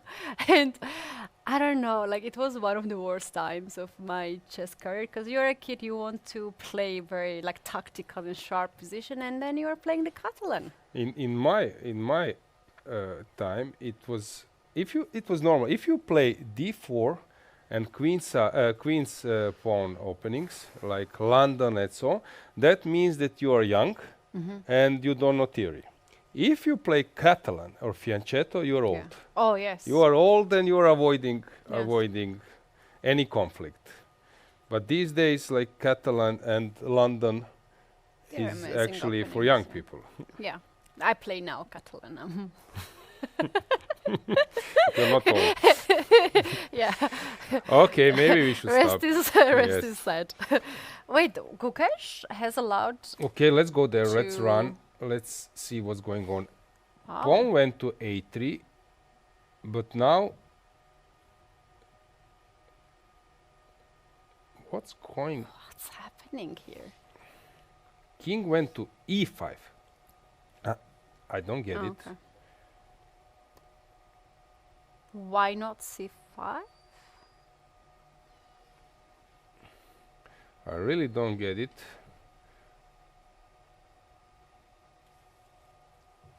Knight takes a3, rook g3. And actually, we are having this kind of position, Keti, you were predicting, I don't know, 20 moves predicted ago. better 20 moves ago. variation.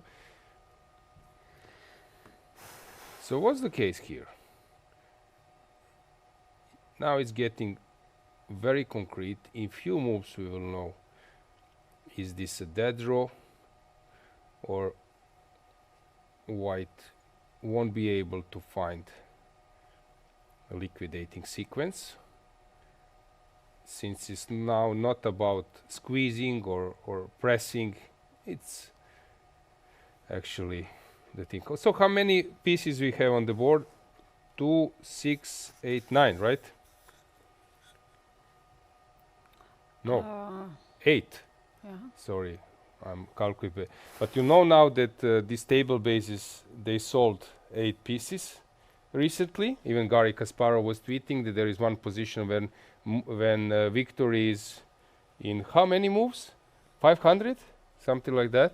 So now you can go to table bases and then immediately computers will tell you the best move order and every legal move. 8. It was Let's try, yeah? at my time. It was like they started with 5, and that was a true story, that true news that 5 pieces have been sold, including kings. Then came 6. I don't know. After 10 years, they came up with 6, and the 7th was not all the position, but let's say vast majority of position. But recently there was some Can some you news of explain eight pieces. Can you explain for some of our viewers who have never heard about table-based what it is? The thing is that before you had engines, and engines were analyzing the position and giving you better position, winning position, and in some cases mate in 16, mate in 15, mate in 20. This means that with the best play, the game will end up in 15 moves.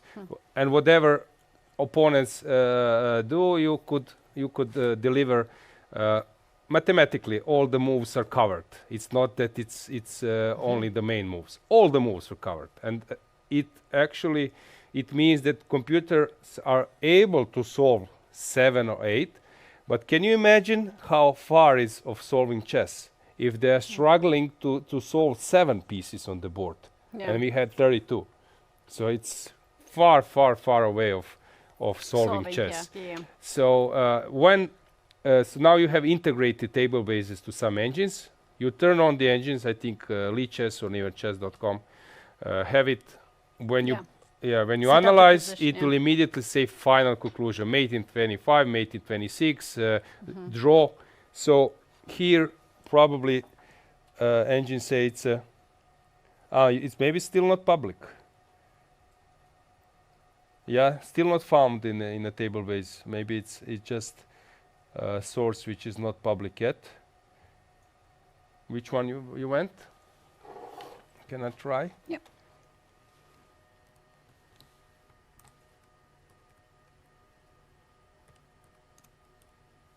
Can you try this one? Oh, okay. Oh, okay. This is different, yeah? Okay, this one online only 6. So I'm not sure that it's The other open was source. 8, actually, yeah. It was 8? Yeah. But how come it was not? It gives you some, but not all. So Up to 7 pieces. up to 7, sorry. Yeah, this one was... I don't know. But I know that was a story maybe So 2 those 3 weeks people who ago. had the question that because of the engines, if the chess will be solved, it's very simple answer that it's not, it's because now far we can away. only, yeah. They're struggling have with it 6, 7 or 7, 8 pieces. So I believe that progress was maybe 20 years ago it was 5 or 6, then 10 years ago 7, and now they came up with 8 pieces. So it's far away.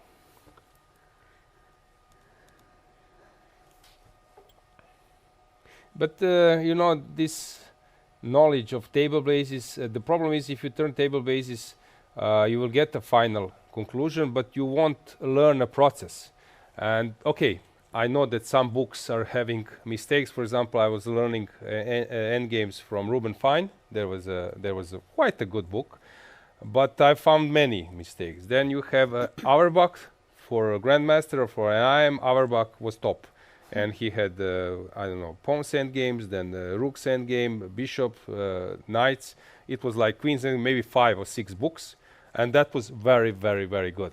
Some people are learning from Dvoretsky, and Carsten Miller later became a very popular regarding endgames.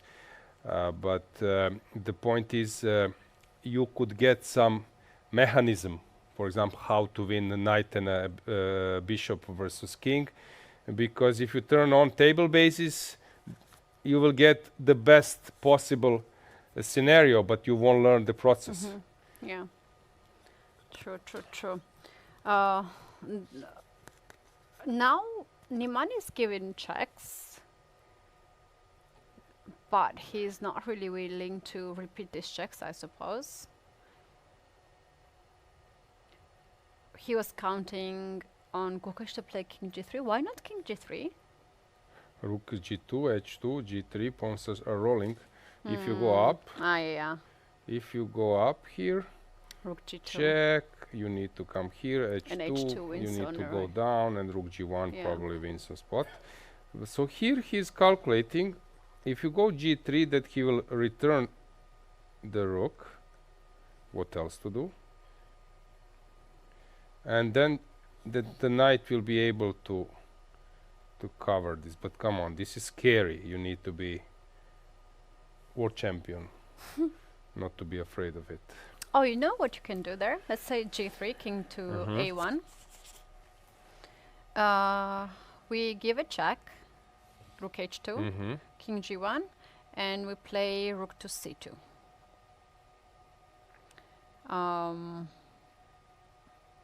So point being that at some point we can push the king towards the white's king, h2, king h3, and try to checkmate like that. I'm actually thinking what is a useful move for white. How is white defending? Knight a3. No, I think rook e1 is the move.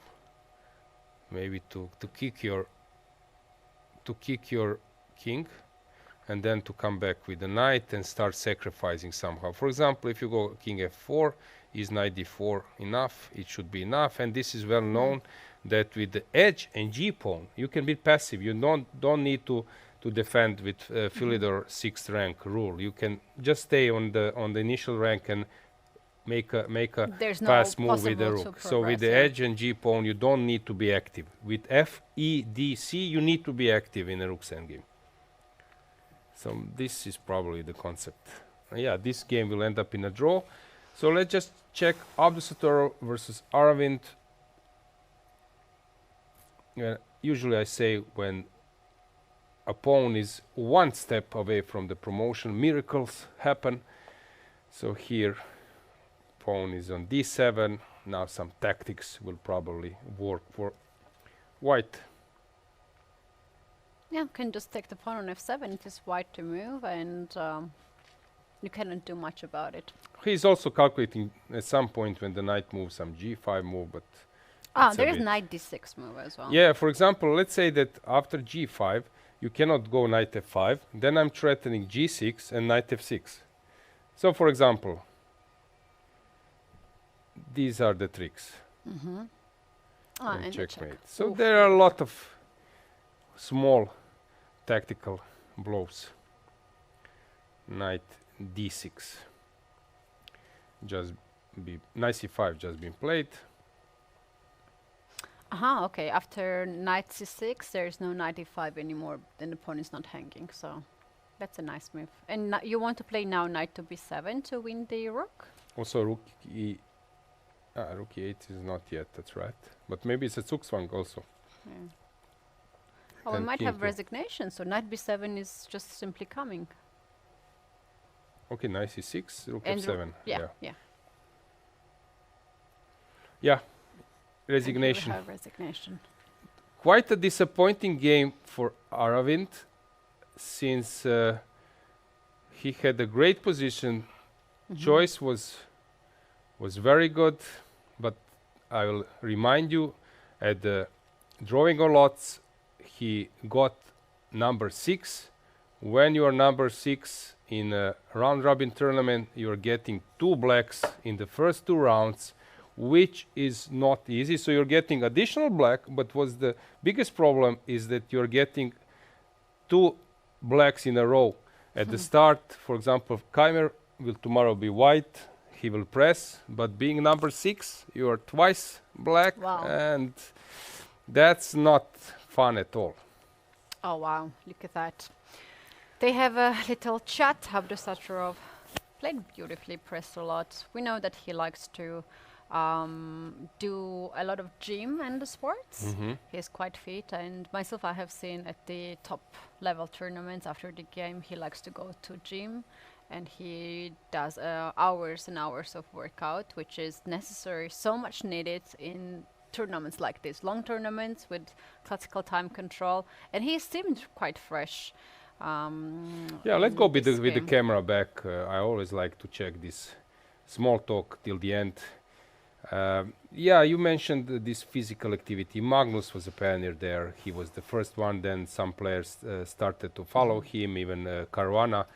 Fabi was saying that he was guided by some people that swimming is the best, although I prefer sports with the ball.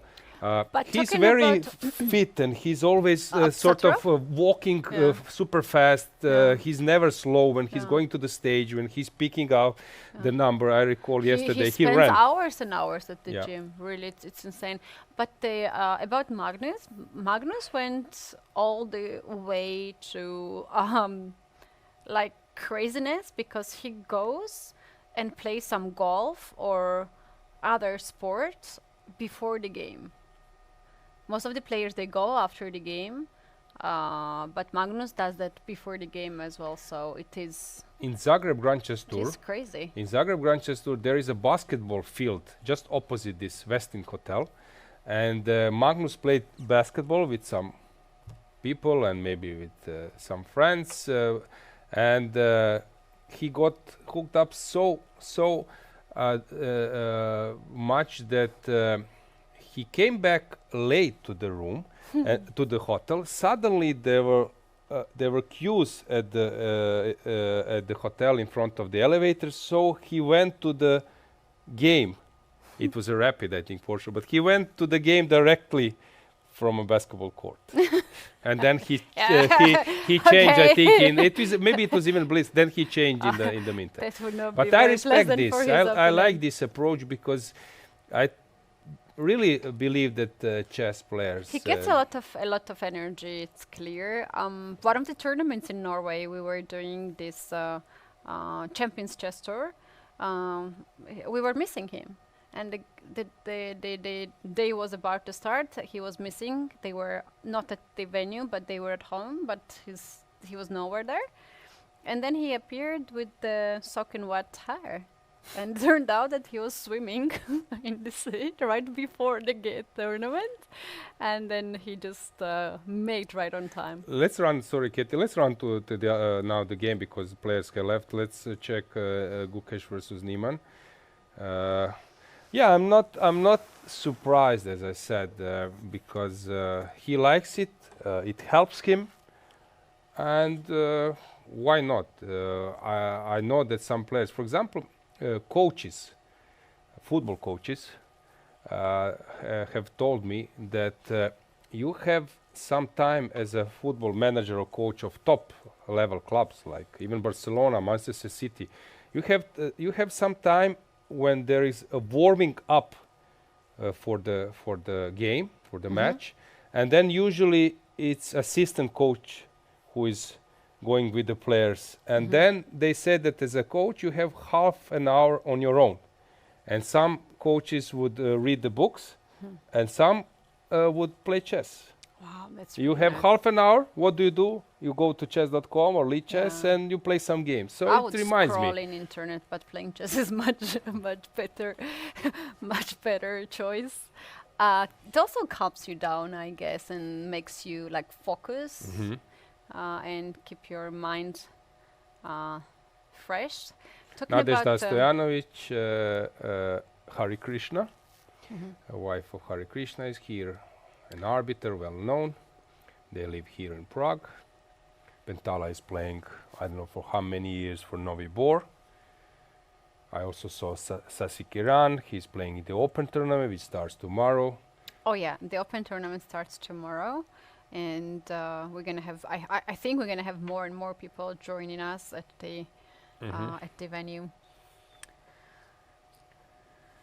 Yeah, at this point, Gukesh should be very confident because out of what he had before, this is really nice position. And on the screen, just next to me here, we can see White winning all the 4 games, and here Gukesh actually managed to, probably will manage to hold. Yeah. Oh, talking about these 2 players that we have on the board, we know that Gukesh likes badminton, to play badminton, and Hans likes paddle. Actually, he was organizing some matches in Qatar to play paddle games. Have you tried paddle? No? I've tried several times, and actually at the European Club Cup I played against Daniel Jufa, who is playing here, and Aleksenko, Kirill, together with my co-commentator Lela Miladinovic. She's Govedarica, she's very sporty, and it's nice. I like paddle. I also played it in Zagreb. Maybe I a like few how times. men chess players are socializing after or before the games, and how female chess players we don't play paddle. We just don't play paddle. Yeah, but as I said, Lena is playing. She's But very it's nice. sporty. It's nice. There are some players, female players like Shovalova, for instance. She never missed the football match actually. Gukesh played the last move a bit worried on his clock, and there is a 0 on his time. Probably he made this move on last 15 seconds. His pawn is sneaking. Look at this, already on the 6th rank. Yeah, it should be a dead draw this night.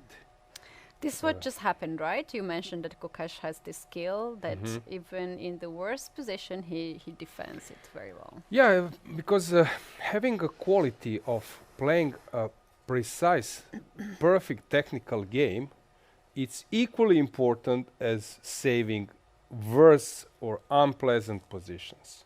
And some players, they don't have this ability. For example, Vasily Ivanchuk, he lost many games where he became worse, while he would show some I don't know, crazy class of squeezing or playing super precise. Levon Aronyan springs to mind in turning tables. Nakamura, I think this is very important. Sorry guys, this system always goes back 2 moves. We will need to solve this. Make it back Yes, next to days. 1 move. Yeah. I'm not pressing anything, and suddenly when the move, after 2 moves, the system goes back. There is a glitch, but we will solve it, I believe, tomorrow. What Hans has to do now is basically not allow Gukesh to push the pawn any further, because c8 now will actually wins the rook. Maybe this is a time to capture the pawn, and Call it a day. he doesn't want to do that, right? What's the reasoning of it? He has to do it though. But now king goes out. King g2, this is the idea. King g2, and we can call it a day. Even our viewers, spectators call it a day and You leaving see, us. system goes back. I need to press it. What a game! What a sacrifice! But as we mentioned, you need to outplay Wow. Gukesh 2-3 times. It's not enough. Yeah. Once. By the way, let's stay here. Can you please check, Keti? How about? Okay, I can do it myself. How about challengers? Do we have a game there? Yeah, we can No, check. I think it's over. I think this is the final But game. there we have 3 wins with black, and Nemeth Ooh. managed to win. So here white is dominating dominating, with 4 points, and but in challengers, challengers, black is okay. black is still okay. Gukesh, the current world chess champion and America's Hans Niemann, very exciting player and a personality. He Keti, did a great. what was your prediction regarding number of draws in this round in Masters? I said 1. And you were right. Yay! Small applause to myself. What an expert. Yeah, 1 draw. But I thought it would be another board, but it's okay. Now I you want take to it be and- like, you Yes. sound You know, like you want I to be would lose perfect. this game even when I saw this 93 when Hans played 93. What a brilliant sacrifice. We have to shout out to him. That was really nicely done. I have never seen something like that before, and maybe many of the chess players have not seen, but we saw it now. But we have to also shout out to Gukesh how he fought it. He proved that it's not easy to win against him, and he finished this first round as the last man standing. So let's just conclude today's round. Gukesh versus Niemann, a memorable game, and a tremendous effort from Gukesh, but also superbly played by Hans in the opening or early middle game. Jakuboye versus Anton. This game shows the Amazing. level of preparation of top players. This is crazy that he was ready to sacrifice the exchange, and not just ready to sacrifice. The later play was really memorable. Jordan van Foreest versus Keimer. I don't know. Sometimes they say if you are able to make things look simple, it seems that Jordan did it. I love the way how he played. I love the way how he sacrificed all those things and also navigate so well through all these complications, because Kemar actually complicated the position. It was not easy run for Van Foreest. Many players would just lose the game right away, and you know it was that White had actually better position, but still had to play very precise moves. And out of all these 5 games what we have, then we have also Navarra played amazing chess. He locked the rook here on g5 and never gave a chance to Max Sodlo, who is himself amazing chess player, and Abdusattorov did a magic out of nowhere. I think my favorite game of the first round, I would ask to myself and an answer, is Van Foreest against Kemar. I love that game. This is a smoothless win, winning against 4th player in the world in that fashion. It shows a lot. Jordan is a fantastic shape. Last board, I think, as you mentioned, Abdusattorov against Aravind, reigning champion of this tournament, was really in, I would say, Emanuel Lasker style, who would say that chess is fight. It's not about being super precise and being flawless. It's more about securing a win. And if we switch to challengers, there we can say that Divya respected Benjamin Gledura a bit. That game was in a like old-fashioned style, Kasbar structure, but Jufa versus Herbeck, that h4 5 h4 That's was good. really great. But Jujiner played so nicely. She did everything to get advantage on the board and she had it. But then his opponent did a magic. I still don't know what he has done. He somehow brought all the pieces on the board. I had like this vision that he was bringing more and more pieces even outside of the board. He activated his pieces. Then he sacrificed the rook on h1, locked the position there and outplayed his opponent. I love the way how Nemes played in this game, and I would say this game was my favorite in Challengers. Yeah, game of the round in Challengers group. Check it once again yourself if you haven't done it. Regarding Finek versus Biere, very impressive opening preparation by Jonas, but also Finek is a player who can save worse position, and last board was a true game. Ganguly versus Bertsen, that rook g7 sacrifice with a one tiny flaw, queen f6 sacrifice, which was missed by Ganguly. Yeah, but that's chess. Yeah, indeed. Thanks, guys, so much for being with us today. I hope you enjoyed as much as we did. We have so many rounds coming up and so many games to cover. Thank you very much once again. Come back tomorrow at 3 p.m. Central European Time. Thank you, Alojzije, for the expert commentary and being so cool co-host. Always enjoy to do commentary with you. And maybe you can say final words. Yeah, Keti, same here. I love the way how you're always enthusiastic about some moments. We had this memorable initial rank setup Selfie. of pieces. I love the way how things are going on here, and big kudos to the organizers of picking up this field that really lineup is guaranteeing us next interesting days. So see us tomorrow, same time. Bye, guys.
you.